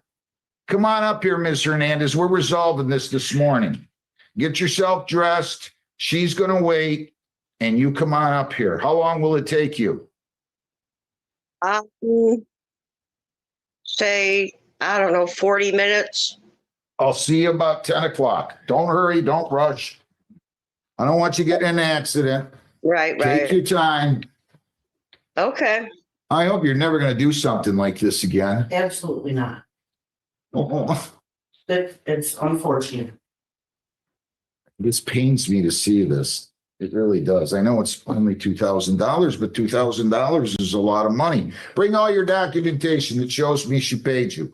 You paid her. If you took cash out, you can go to the bank. I had Wait. cash. I don't. Wait, I ma'am, Ms. Hernandez, I'm going to find out who's lying to me. It doesn't matter to me who's lying. I'm going to, ma'am. With that too. Ma'am, I'm going to find out who's lying. You guys just make this hard when you do this, like with a handshake. My mistake. You didn't make a mistake. You don't have to apologize to me. You might be out when it's your burden of proof here. But I can tell somebody's lying, and I'm going to tell you who it is when we get here. Bring all your documentation, Ms. Hernandez, okay? That tells me that you paid this. Guys, I mean, you say you have a security, you filed a pleading saying you have a security agreement. Do you know what a security agreement is? I was going by what The big, lawyer told me to write down. don't tell me what the lawyer told you. That's between you two. If I went to a bank or I went to a dealership and bought a car, that's when I will execute a security agreement. I doubt that you had her execute a security agreement. No. Why'd you allege it in the complaint? Shh. Give me all your documentation. Did you ever sign a note at least? We had this agreement that I gave you a copy, you should have a copy of our, contract. Okay. And she re-signed for the two payments that she did give me. She signed? She signed, yeah. The two payments, one on, Oh, man, that's kind of telling, Ms. Hernandez. and it says in the You contract. guys come up here. Come on, get dressed. Come on up here. But I'm telling you, I'm going to have you guys under oath and I'm going to resolve this today. And you guys are going to, you're going to be honest with me because I'm going to find out who's lying to me. Okay. I'll see you whenever you get here, Ms. Hernandez. Unless it's really, unless you guys want me to adjourn this for a week or so, I'll be happy to do that. Well, I'm volunteering today where I live. Where do you live on Riverside? What do you mean you're Yeah. volunteering? At the towers where I live. Ms. Hernandez, Yes. why don't I do this? What do I have tomorrow, Jennifer? Tomorrow is the 11th. You have Brownstown and Groseal reps. So let me see. It's easy. All right, 8:30 in the morning. Can you be here tomorrow, Ms. Hernandez? Yes. Can you be here tomorrow at 8:30? Yes. We're starting at 8:30. Do I have sentencings on that docket tomorrow?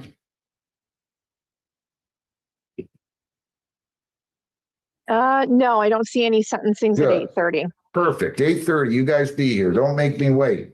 All right? I'm gonna Okay. adjourn, we'll set for February 11th at 8:30. Everybody's to bring any and all documentation. I'm gonna figure this out tomorrow. Have a good day. Thank you, Your Honor. Thank you. Capital One versus Aaron Miller, 2504274. Who's here for Capital One? Good Your morning, Honor, Your we're still Honors. waiting for them to log in. Judge, I'm actually present. I've been here since 9 o'clock. I had a breakout room with another defendant. Oh, Ms. geez. Francis, I apologize. I sent you a message to see what cases you were here on. I did Oh, not sorry, know I you didn't were have to here on start- this one. You have to start your video. Oh, sorry, Judge. Yeah, the All only right, case I saw you listed on my docket was for Spring Oaks, and when you didn't respond, Oh, sorry, I didn't see your messages, and I was speaking with the defendant on my other file. I apologize. All right, good enough. Good. I'm glad to know that you were at least here. That's good. Thank you. Your appearance, Ms. Francis, Good morning, Your Honor. Sandra Francis on behalf of the plaintiff. Ms. Miller, Hello. I need your name, please. Oh, Aaron Miller. I'm sorry. All right. This is a motion for summary disposition, or did you guys resolve it? No, Judge, I have not spoken to the defendant. I was in a breakout room with another defendant. Will it help? I mean, if she'd like to speak, I can speak with her. You want to speak to her? Is this a credit card balance? It is, Judge. What is your defense, Ms. Miller? I mean, I know Oh. they've got these canned AI things going all over here, but what's your defense? Did you have a credit card with them and did you fail to pay it? Yes or no? Yes, I stopped paying it. Well, you stopped paying it, so you owe the balance? I'm arguing that the balance is unconscionable. Unconscionable. Mhm. Listen.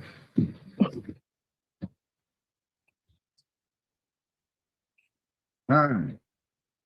I love these A1 things. That's where you got it, all these lawyers out there that don't know, right? I mean, it's clear that you copied something, unless you did. If No. you did this on your own, you missed the did. boat if you didn't go to law school.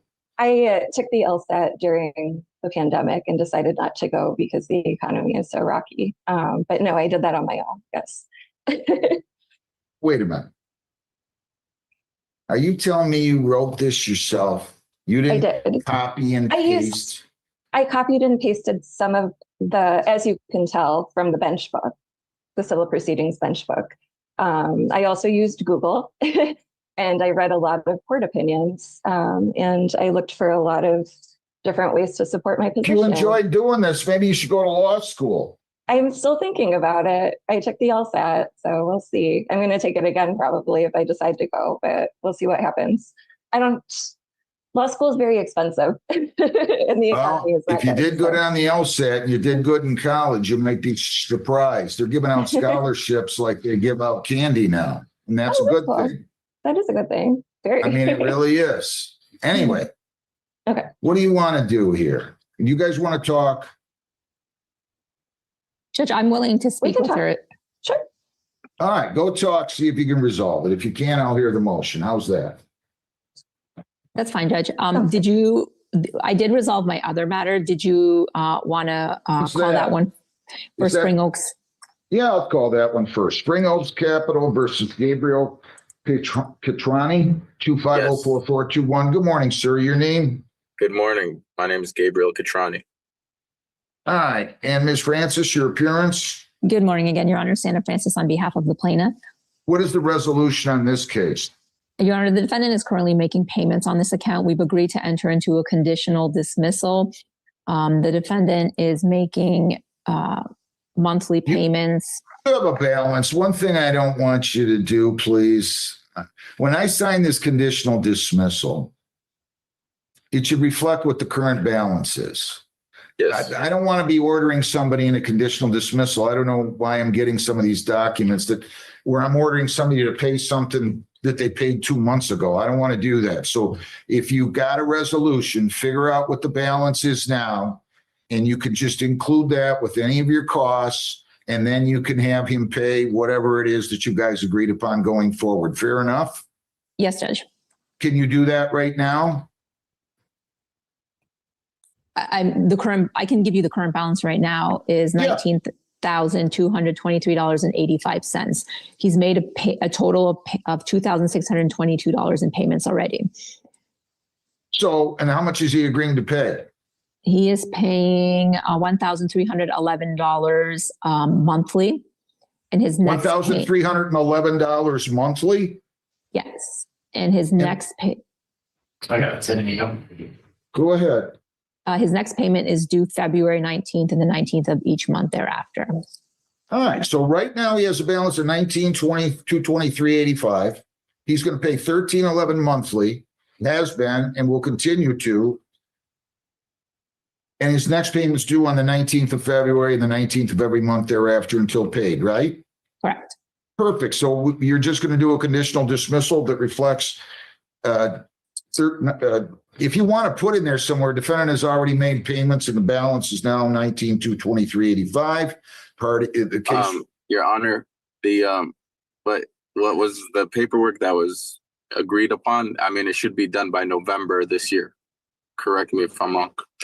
Yeah, so the final payment should be November 19th of 2026 for $1,309.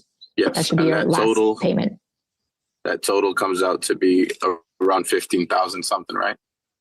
Wait a minute. Did you, because I don't How can the last, if he has a balance of $19,223.85 and he pays $1,311 a month. Exactly. How can the balance be zero by November? Sorry, when I spoke to the defendant, he had indicated, because he had set up this payment plan prior, he indicated he was making payments on the full balance, but you're saying there was a settlement for a lesser amount? Yes. I'm sorry if I wasn't clear on that, Senator. Okay. So the settlement amount. Okay, so I have it on the letter. Okay, so I just located the letter that was previously sent to you. So it looks like you did agree to a lesser amount of $15,730. Your initial payment was $1,311 on December 19th. Your final payment is $1,309 on November 19th. So how are you going to reflect this now? You're not going to say there's a balance of $19,223.85 then, right? No, Judge, it'll indicate that the defendant has agreed to make a settlement payment of $15,730. Will indicate the payments that he's made up to date, and then he will owe $1,311 on the 19th of each month thereafter until the settlement. What if he misses a payment? What if he misses a payment? Is the original balance going to kick in, or is he still get the reduction? Yeah, so the original balance kicks in, and we do give a period of time to cure the default. Yeah, this is too dicey for me. It's okay, but I don't want to, it sounds like there's some unanswered questions here. I mean, Well, Judge, the defendant has agreed to a settlement amount, so we're going to honor that settlement amount. This was agreed to prior. He was trying to avoid a judgment, so I agreed to a conditional dismissal. I don't have a problem with a conditional dismissal, but I want to make sure everybody understands if there's a conditional dismissal here, you're not going to reflect that the balance is 19,223.85 as of now, are you? No, Judge, we would indicate that the defendant has agreed to pay the settlement of $15,730. In the event of default, the full balance minus payments made up to that date would be due and owing. Are you going to send this to him? Do you want me to adjourn this? What do you want me to do? So he's working with the debt settlement company, so we will be sending it to the debt settlement company. We've already sent the settlement letter. The defendant has already a settlement letter. And then we would send the conditional dismissal to the debt settlement I'm company. adjourning this 2 weeks. Why? Because you want to know why? Do I have to bash debt settlement companies again? They move it at snail's pace. And I'm not moving at a snail's pace. I'm not doing it. What? That's probably what happened. Well, counsel, when did you send the paperwork to the debt settlement company? When did your office send it there? It looks like it was in December. Yeah. Okay. Well, this is the middle of February, right? It's February 10th anyway. Why in the world would it take a debt settlement company 2 months to send back paperwork after payments are already being made? Just creates a mess. I'm not trying to argue with you, Mr. Catrona. I just know what happens with debt settlement companies. I handle it personally. With this one specifically, I'm calling Weber and I'm having them do the payments literally while I'm on the a group call. So it's being handled as far as that goes. I was just waiting for. So whenever I call Weber, they're like, okay, and I spoke to Sandra. She said, regardless of an agreement, there's still going to be a court. We want it settled in court. That's what I was told. From the debt settlement company. Sandra just told me that 10 minutes ago. No, Judge, what he's trying to say is, despite the fact that he agreed to a settlement, the lawsuit was already commenced. So we told him we're going to proceed with the lawsuit.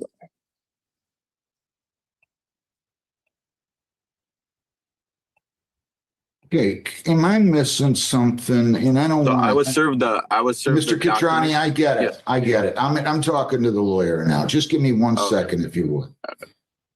Yeah, Judge. So it looks like he agreed. I wasn't involved in this, but it looks like he agreed, or the debt settlement company agreed to a settlement on his behalf back in December. But why didn't he or somebody sign the paperwork, and then you could file a stip in order to dismiss or a conditional dismissal as you are back in December? That's all I'm saying. And then I had payments made, and then I've got you here, in no disrespect, Ms. Francis, but you're telling me initially the balance was $19,223.85. That's what you told me. And you said it was $13.11 a month. And now he's telling me he's going to be done in February, so we've got a balance that's $4,000 less. I don't care how you guys do it. Now he doesn't want me to adjourn it. I don't feel comfortable. Really don't. Wait. Please listen. Yes. This is too. If you're going to handle the paperwork and not the debt settlement company, maybe I've just got a bad notion. I mean, debt settlement companies, are any of them lawyers, Mr. Catroni? So they've been really good. Are any of them lawyers? No. Okay. Well, really quick, Judge. I got a fundamental issue with the fact that they're sitting out here like a center fielder in the bleachers somewhere, and they're sticking their nose in civil litigation. And honestly, there's only one or two people that can represent somebody in a court of law. a lawyer or the defendant. Period. Or the plaintiff. You can appear in pro per, corporations can't, but that's another story. So I've got this other player out there that's not even licensed to practice law, and they're involved in this, and it just clogs dockets and makes things more complicated. You guys tell me what you want me to do. I'll either adjourn it 2 weeks with the hopes that we'll have it back, the paperwork, or if you want to put all the terms on right now, and he's going to agree to let you sign his name to the proposed conditional dismissal, or if he wants to review the paperwork himself personally before agreeing to it, I don't have a problem with that. So you guys give me, there's 3 options. Adjourn 2 weeks. Yeah, the second option is good. What's that? I want to get this done and over with. I've been paying, and this is so just the timeline as far as you saying they move like snails. I was served the documents in December. They came to an agreement end of December 19th. Payment was made December 30th. They work quick. And the only reason I have them involved is so they could be a little more credible as far as holding the money. Like there's an account that they hold the money in. Counsel, put the terms on the record, exactly what it's going to say. Okay. Your Honor, the defendant has agreed to pay a settlement of $15,730 in monthly installments of $1,311. The defendant has made 2 payments on the account. The payments were made, sorry, I just got to click to that screen. The first payment was made on the account for $1,311 on December 30th. A second payment was made for $1,311 on January 17th. Defendant's next payment will be due the February 19th of 19th. February, $13.11 per month until paid in full, with the last payment being $13.09 and some odd cents in November, right?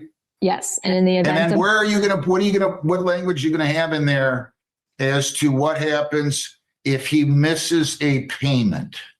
Besides the fact that you're going to file an affidavit of noncompliance and this would convert to a judge, you're going to have that language in there, right? correct. Okay, and then go ahead. We will provide the defendant with an opportunity to cure that default within 7 days. If he cures the default, the payment plan will continue. In the event that he fails to cure the default, the dismissal will be set aside. A judgment will enter for the full balance due and owing minus payments received. And what's the full balance due and owing? Are you going back Currently, to the 19th? Yes. Currently, the amount is $19,223.85. Okay, so you understand that, Mr. Catrani, that if you miss a payment, this is going to convert to a judgment, and and you're going to owe the $19,000 and some odd dollars instead of the $15,730. And previous payments will be credited. Correct. Yes. Which is correct. If you miss the last payment, they're going to enter a judgment for $19,000. How much, Ms. Francis? $19,223.85. Less all the payments made, as opposed to the $15,730. Yes. Now, are you comfortable, based on what you've heard, allowing her to sign your name to a proposed conditional dismissal, or do you want to see the paperwork? Yes, I'm comfortable. Okay. So she has your permission to sign your name to that document, and she's going to submit it, right? And you're comfortable with all that. I just want to make sure. Yes. Thank you, Judge. Okay. I'm not trying to give you a hard time, believe me. I know. Okay. Ms. Francis, so you're going to submit that and we're going to be all set then, right? Yes, Judge. Thank you very much. You're all set. Best of luck. Thank you, Judge. Sir. Thank you. All right. Now you're going to go talk to Aaron Miller, right? I'm just getting her in now. Take your time. I got a couple others here, so I'll be able to. LVNV versus Parker. Is anybody here on that? Judge, they are in a breakout room still. They've been in there for a little bit. So what else do I have ready here? Midland versus Kellogg. I've got an attorney, Dylan, logged in. I'm going to bring him in. He's not answering my message. Hey, no, that's Mr. Dillon. He's not on that. Mr. Dillon. How you doing, Mr. Dillon? Morning, Your Honor. I'm well. You're not here on Midland Credit versus Kellogg, are you? No, we had towards it, but the case has been dismissed. Check's been cashed. Oh, yes, yes, I we did signed that receive order that. yesterday. Yeah. God bless you. Have a good day. Thank See you. The next go. Thanks. All right. See ya. Do I have Midland Credit, Ms. Osco, then out here or no? No, and we've called and left a message at their office. Defendant did not appear as well. Yeah, see, you would think.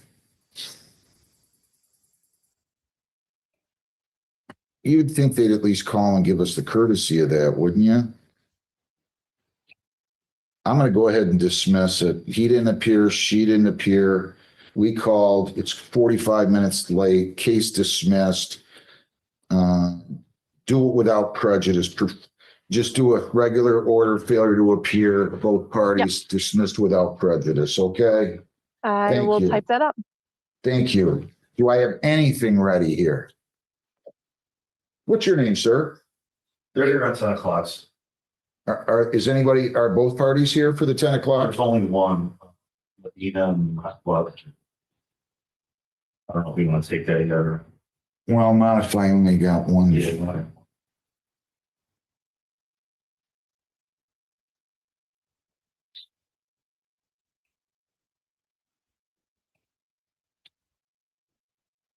Is that Fanton Ha here, Jennifer? I thought I saw the name out there. I could be wrong.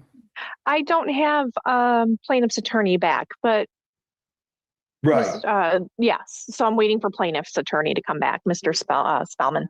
So I'm kind of at a standstill here, right? Yes. All right.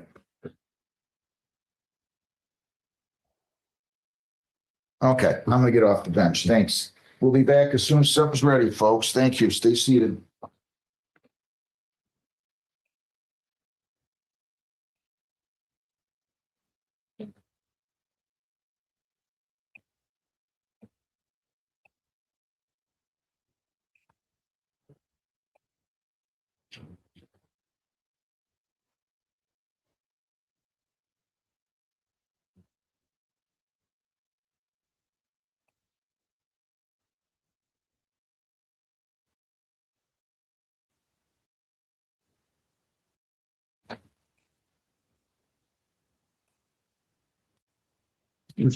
Okay, Capital One versus Miller, 2504274. Good morning, Ms. Miller. Again, your name? Good morning, Erin Miller. Ms. Francis, good morning, your name? Good morning, Your Honor. Sandra Francis. Any resolution on this? No, Your Honor. No. All right, you can go ahead and argue. Your Honor, just briefly, our motion is brought pursuant to MCR 2.116C9 and C10. Defendant had entered into a credit card agreement with Capital One on March 1st of 2004. The last payment made on the account was February 19 of 2024 for $150. The account was then charged off on July 29 of 2024. The defendant utilized the card, made payments for a period of time, and then defaulted. As set forth in our motion, the defendant has failed to provide any viable defenses to our cause of action. Therefore, we're requesting that the motion be granted today. Ms. Miller, what would you like to say? I would like to say that I did present many valid defenses in the first place. I want you to outline. Okay, absolutely. So in the first place, the plaintiff has failed to show any proof that I ever used the card. The only transactions that they included in the evidence was the time that they took $500 out of my bank account without my knowledge or permission, and I had to dispute it with my bank and have it returned. The card, their evidence goes back to 2023, I believe. It might be 2022. They've showed no use of the card during that time. Hang on one second. Jennifer, do I have all the attachments on this?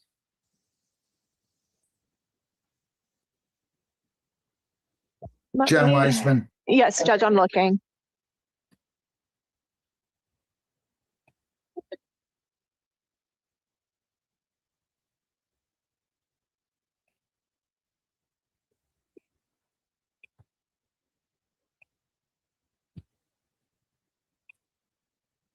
I'm gonna let her look and I'm gonna let you go Yeah, ahead. I've got a number of exhibits, Your Honor, that were How many? How many pages? 63, 66, 70. It's like 5 different, so it's close to 100 pages. I'm gonna let you argue, Ms. Miller, and then I'll come back to you, Ms. Francis, okay? Okay. Go ahead. I'm sorry, Ms. Miller. Oh, no, you're fine. The plaintiff obviously moved for summary disposition, claiming that I failed to state a valid defense. I'm arguing that I did state several valid defenses. Tell me what they are. Okay, so there are genuine issues of material fact in the case. That's all. Okay, tell me what they are. Yep, okay. So there, on the first count, the alleged breach of contract, there is no written contract. I don't know. You need a written contract to form a contract? You don't, but there has to be a decision made whether there's a written contract, which the plaintiff does allege in their motion for summary disposition. Use of a credit card that's been authorized, does that create a contract? They've shown no proof that it was used. Did you show any proof it was used, Ms. Francis? Your Honor, yes, we've attached several credit card statements. And from speaking with the defendant, Your Honor, the defendant seems to be upset about the interest charge on the account. She indicated I don't that. blame her. I'm upset about the interest charges. The only problem is I don't have any authority to start creating my own law here. How much are you charging? 29%? About that. I was laughing at one of the, I'm not going to mention names, but somebody said, wow, then that's going to disqualify people that don't have good credit if we have to lower the interest rate to 10% as they discussed. And I thought, really? Well, so, I mean, that was the most ridiculous argument I've ever heard. You get to charge whatever you want and lure people in and create bankruptcy situations or take their money, and that's just ridiculous. But ma'am, I don't have any authority. I knew that's where you were going from what I read. I don't have any authority to change my own and change the interest rate. Right, but I am arguing the unanimous Supreme Court decision under Quintero, which requires the Barnett test to be applied to any case that is arguing sort of what I'm arguing, that this interest is unconscionable because it exceeds Michigan's 25%. No, but it's not governed by Michigan law is the problem. But I am arguing that it is. So under Quintero, if we apply the Barnett test, according to the Frank-Dodd Act. What is your interest rate, Ms. Francis, on this card? I mean, Ms. Francis, or Ms. Miller, I don't disagree with you. I think it's horrific. I think it's horrendous. I don't like it. I think it's unfair. I think it's unconscionable, but I need It looks law. like it's at 27.9%. That's all? 27 point what? 27.9%. I think there was a higher one in there. It doesn't matter if it's 27 or 29. They're all about 3 times too high, in my opinion. So my argument, oh, sorry. Go ahead. Okay. So my argument, when we apply the Barnett test, as required by the Frank-Dodd Act, and we look at MCL 438.41, which sets the criminal usury rate in Michigan at 25% simple interest per annum. There's absolutely no way that applying the state law in this case would prevent or significantly interfere with Capital One's ability to do business in Michigan. State banks seem to do just fine operating under the criminal usury rate. And there's no discrimination, which is another part of the test under Quintero.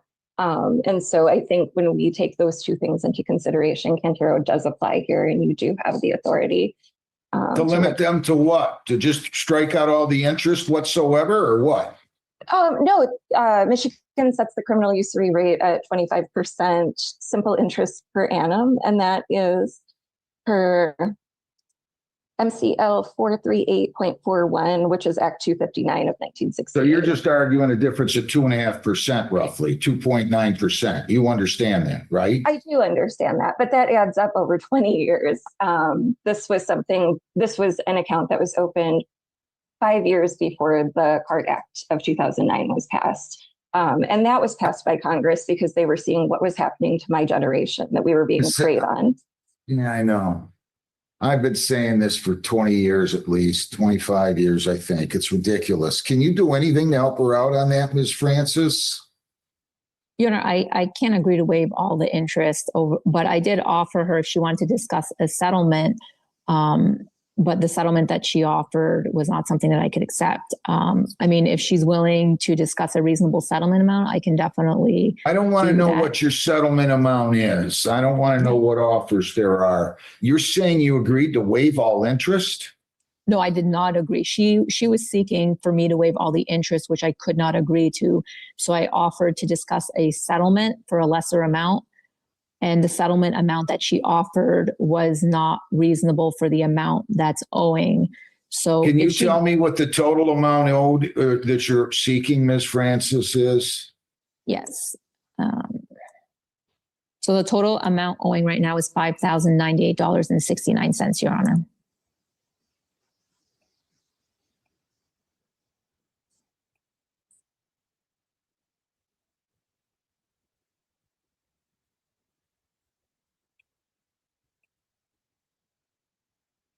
Why don't you two go back in a breakout room and try to talk about this again? Otherwise, I'll rule if you can't resolve it.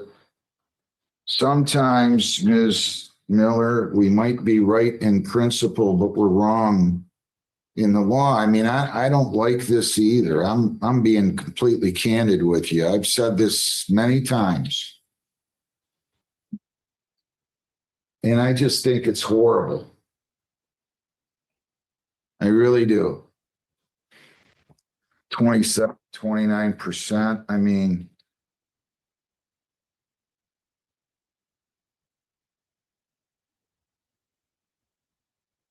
but some people are so irresponsible with these. I'm not saying you were one of those, but they can't get a credit card unless they're willing to pay that. And that's what they're going to charge because they can. And state law does not govern this. I wish it did.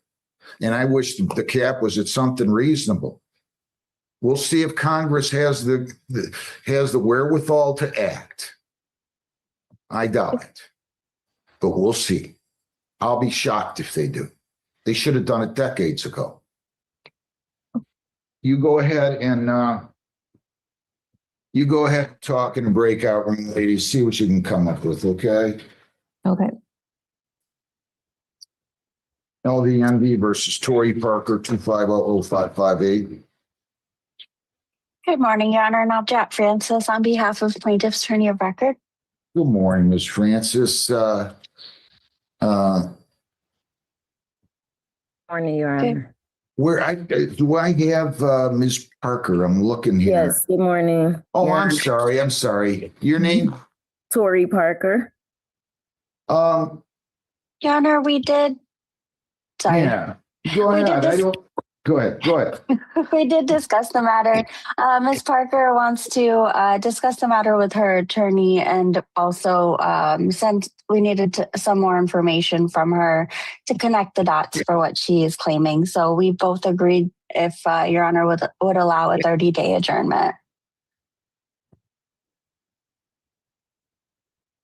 Why didn't you show up last time, Ms. Parker? I was telling you last time I was there, Your Honor, I have a lot of neurological injuries, memory problems. I have a lot because I was injured on the job. I'm still under specialist care right now. So I don't know how. How long do you need, ma'am? I'm sorry. 30 days, Judge. All right, we'll adjourn this to March, Jennifer. 17th. You got to come up That'll with be in that the afternoon, documentation, though, ma'am. It's going to have to be right after I get back.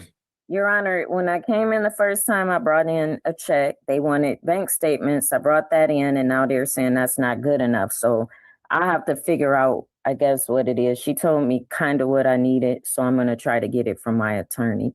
I told you to provide 1 month of bank statement. I did.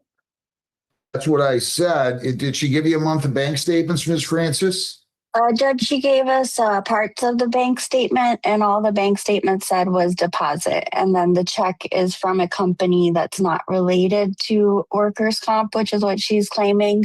So she said she would get a statement showing what the check was for. So you need to provide proof, ma'am. You need to provide proof.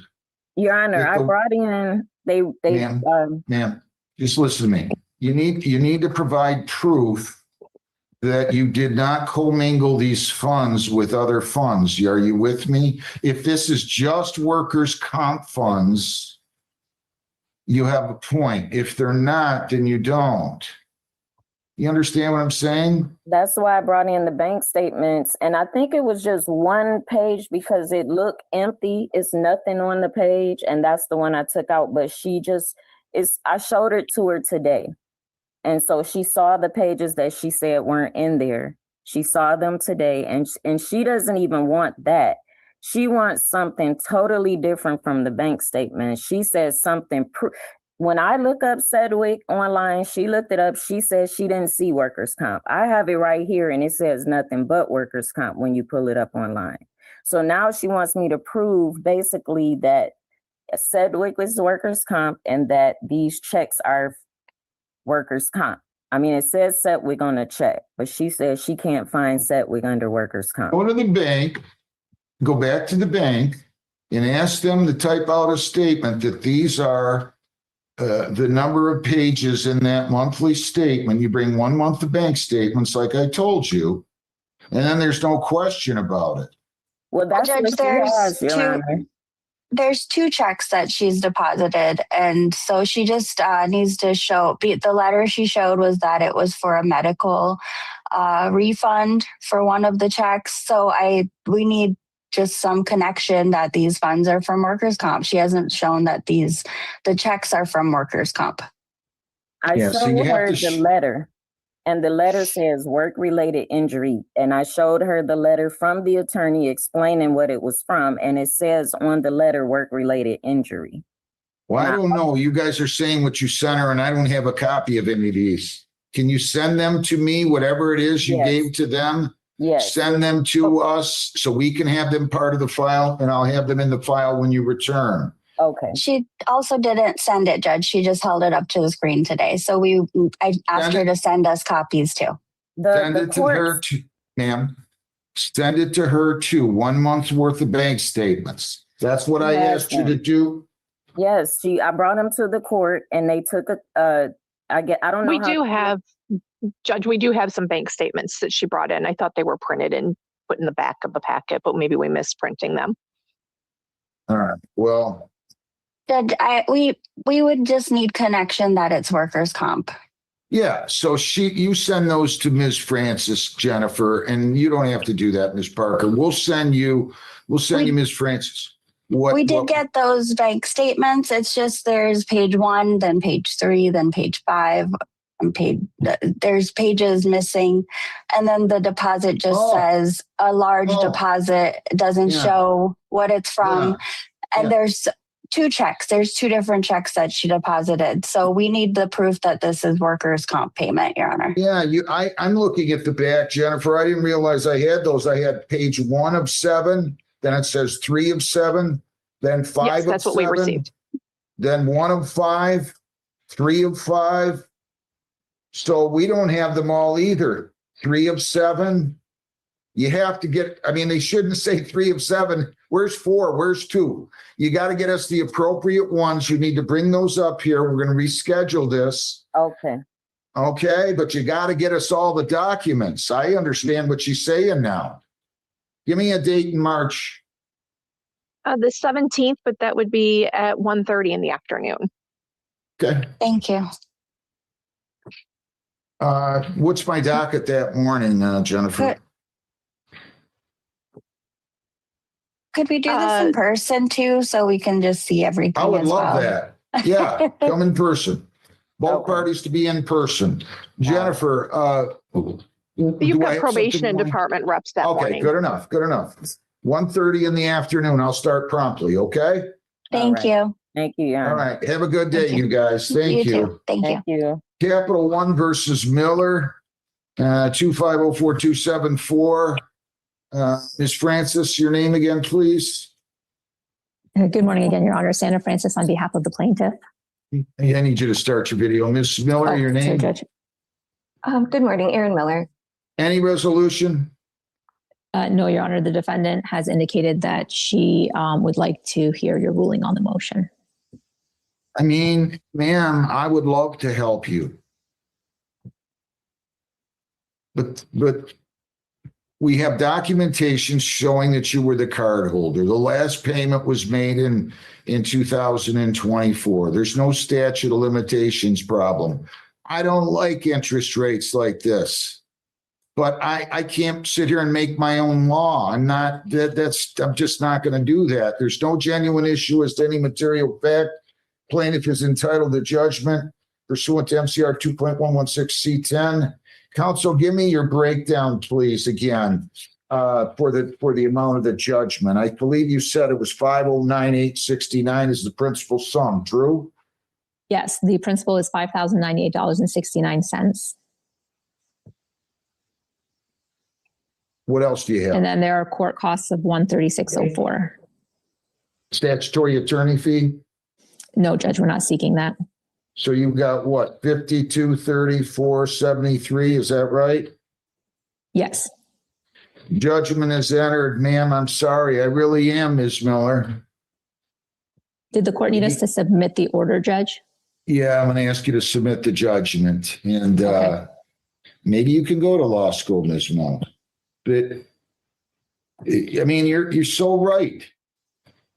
I just can't ignore laws. I took an oath. I'm sorry. I really wish you well.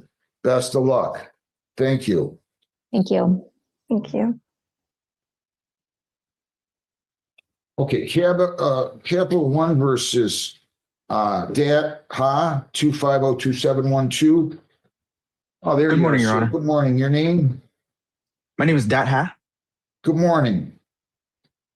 And good morning again, Your Honor. Michael Spolman, P41216. And again, Judge, I'm off counsel for Buckles and Buckles PLC for this morning's hearing on this matter. And I guess I'd like to inform the court we did have the opportunity to discuss this case in a breakout room. And I believe we have a resolution which we can present to the court on the record at this time. Perfect. Thank you. Go ahead. Thank you, Judge. To begin with, Judge, in our breakout room, the defendant has agreed to the following: that he withdraws his motion to set aside the default judgment and let the judgment stand, and then with regard to the garnishment, we're going to take the garnishment and replace that with a monthly payment plan.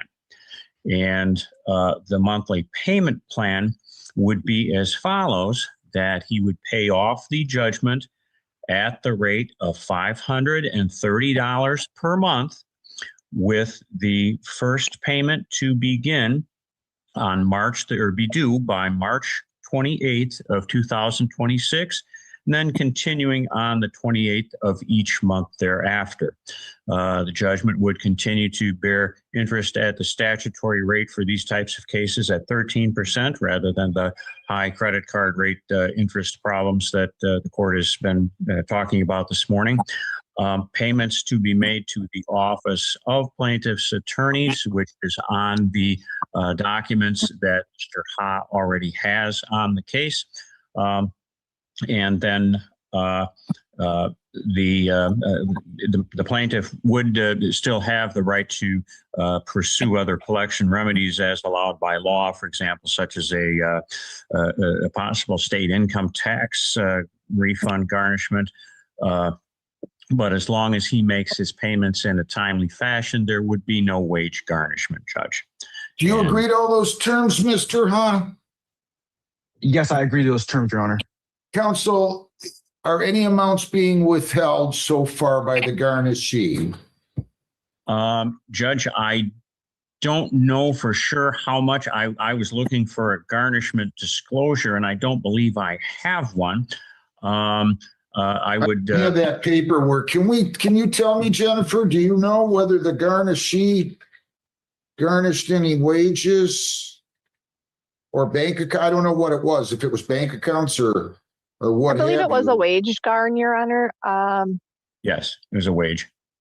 All right. So is it true that the any amounts withheld, Mr. Have you had amounts withheld, Mr. Ha? Yes, Your Honor. It's about $1,500 as of today. So is there an agreement as to that those funds are going to the plaintiff, or how are we doing this? Good question, Judge, and I'm sorry we did not discuss that. I guess normally I would say that once once they've been withheld under the garnishment, that they would go to the plaintiff's attorneys. But I think in the interests of fairness, if we just split that one half goes to each side up to this point, because I think Mr. Ha's making a real good faith effort to resolve this too. Make sure you get me an order on all of this so today, so that the garnishment can be halted. I can have Buckles and Buckles submit one, Judge. I can tell them electronically to submit one ASAP. Please, at the latest, I need it today so I can, sometime today. So at most, I'll sign it tomorrow. It still takes some time to get it here. So, Mr. Ha, is that all agreeable to you? Yes, I agree with those terms, Your Honor. All right. So you understand that any garnishment, that the garnishment, any funds being held by the garnishee are going to be split 50-50, 50% to you, 50% to plaintiff's attorney, and that you are going to pay that sum that he outlined, which I don't know what I did with now. I just wrote it down. Not good. What? I'm sorry, counsel. What did I? Oh, I got it right here. I apologize. You're going to pay $530. So the garnishment will end. It'll be suspended. 50% of the funds go to you, Mr. Ha, 50% to the plaintiff's counsel. You're withdrawing your motion to set aside a judgment, You're going to pay $530 per month beginning on the 20th of every month thereafter until paid in full at the statutory rate. And you will get credit, of course, for any funds that are withheld by or sent to the plaintiff's counsel toward the balance. Do you agree to all that? Starting on March 28th for the first payment. Yes, Your Honor. Yeah, if I didn't say that, my apologies. March the 28th. Do you agree with everything else? Yes, Your Honor, I do. Does their office have your permission to go ahead and sign your name to this proposed consent order? Apologies, Your Honor. Can you explain that one more time for me, please? Sure. You guys have agreed to this.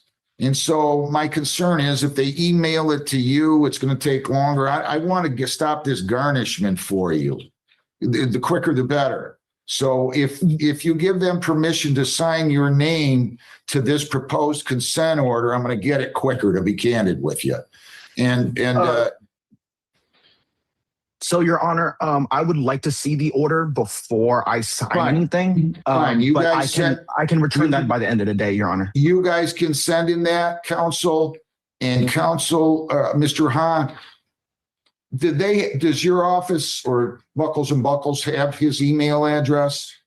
That I do not know. If he's willing to provide that, I'll include that in my report, and so that they can send that to him ASAP. Fair enough.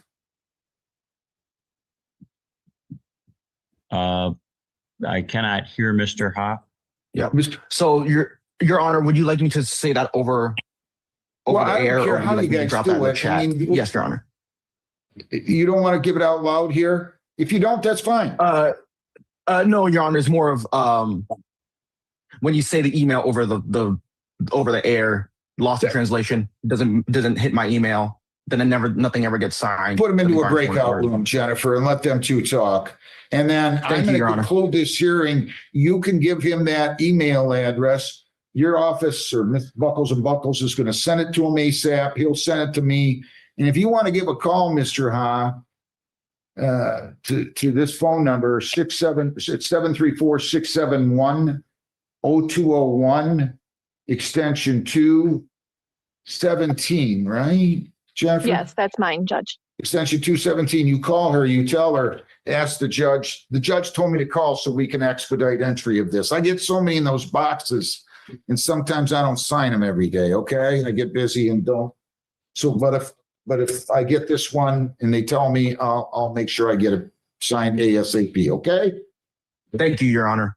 Have a great day. I wish you well. Do you have any questions for me, sir? No questions for you, Your Honor. Thank you very much for your Best time of today. luck to you. Thank you. Okay. Thank you. We're going in a breakout room then? Thank you. Okay, Yes, thank you, put them in a Judge. breakout room, Jen. Thank Yes, I you. am. Thank you, Jen. Madonna University versus Joanna Kavanaugh, 2504162. Good morning, Your Honor. Matthew Kuipers on behalf of the plaintiff. Counsel, what are you guys doing on that case? Do you have the file? Your Honor, we spoke. Hang on. Okay. Hang on. I'm talking about another case. I'm here for an arraignment for Mr. Oh, I see. Are you working on that other case that's up for tomorrow? Yes, I actually met with opposing counsel. I met with the city attorney yesterday. Good. All right. Well, I'm going to do this one and then I'll take yours. Okay. Go ahead. My apologies, counsel. Go ahead. State your name again. Matthew Kuipers on behalf of plaintiff, Your Honor. Ms. Kavanaugh, your name? Joanna Kavanaugh. Good morning, Your Honor. All right. This is a pretrial. Did you two talk? Yes, we did, sir. Yeah, we came to a resolution if I could place the terms on the record. Absolutely. Go ahead. So it'll be for a conditional dismissal for the total sum with court costs, which is $5,256.86, payable at $150 per month, starting February 25th, 2026. Plaintiff will email a copy of the conditional dismissal to defendant to review and sign, and then we'll get that filed with the court. All right. I'm going to have to, do you agree to those terms, ma'am? Yes, Your Honor. All right. So you want to see the document. You're going to send it right back. I still have to adjourn this out to the 24th, right, Jen? Give me the date. What was it? The 24th? The 24th is your next docket, yes, and we can do What's that at 8:30 if it's a review. Okay. So that's what we'll do. And we'll just make sure we have the documentation then. Okay. Do you have any Is there a questions, need? Ms. Kavanaugh? I'm sorry? Do you have any questions? No, what does that mean for the 24th? Do I need to reappear since we've come? As long as you get in that documentation the next day or two, I'll sign it for sure. You don't need to worry about showing up. You'll have it long before then. But Okay. sometimes people leave it in their box, they don't answer it, and I don't get it. And It will be done. This would have been paid if I were to know about it. So I understand. I wish you well. Good luck. Anything Thank else, you, Ms. sir. Kuipers? No, Your Honor, that's it. Thank you. All right. You two have a good day. Thank you. thank you. You too.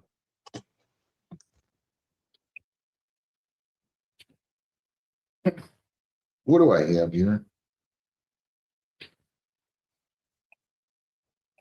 That and seven. Can you guys, can you tell me? Do I have anything else out there, Jennifer? Not on Zoom. I think everything from here out should be in person. Michael Moffey versus Carlos Medina Cardina. Right to the podium.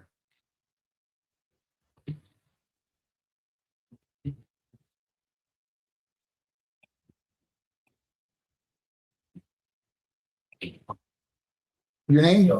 Michael Malati. Your name? Carlos Medina. You were gonna get a contract. Yes. Is he here? Zoom. Good.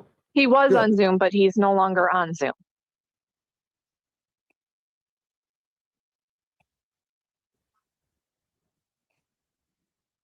You're gonna have to go call him or something, okay? Go call him and I'll go from there. All right, why don't you have a seat? Rick, you can have a seat right at the table there if you'd like, sir. Do I have, what's the next one? Stone versus Chavez. Anthony Stone versus Rena Chavez, 2504928. Right to the podium. Is Rena Chavez here? Yes. I've not had her check in with us, Your Honor. All right, your name? Anthony Stone. Good morning. This was scheduled for 10 o'clock, so we've got plenty of 15 minutes, so to speak. Raise your right hand. You solemnly swear affirm under penalties of perjury that the testimony you will give in these proceedings will be the whole truth, so help you God. You say failure to pay, repay personal loan and property damage. You can put your hand down. How much did you Your loan Honor, her? if I may, she just walked in and just checked in at the civil window. She's on her way down.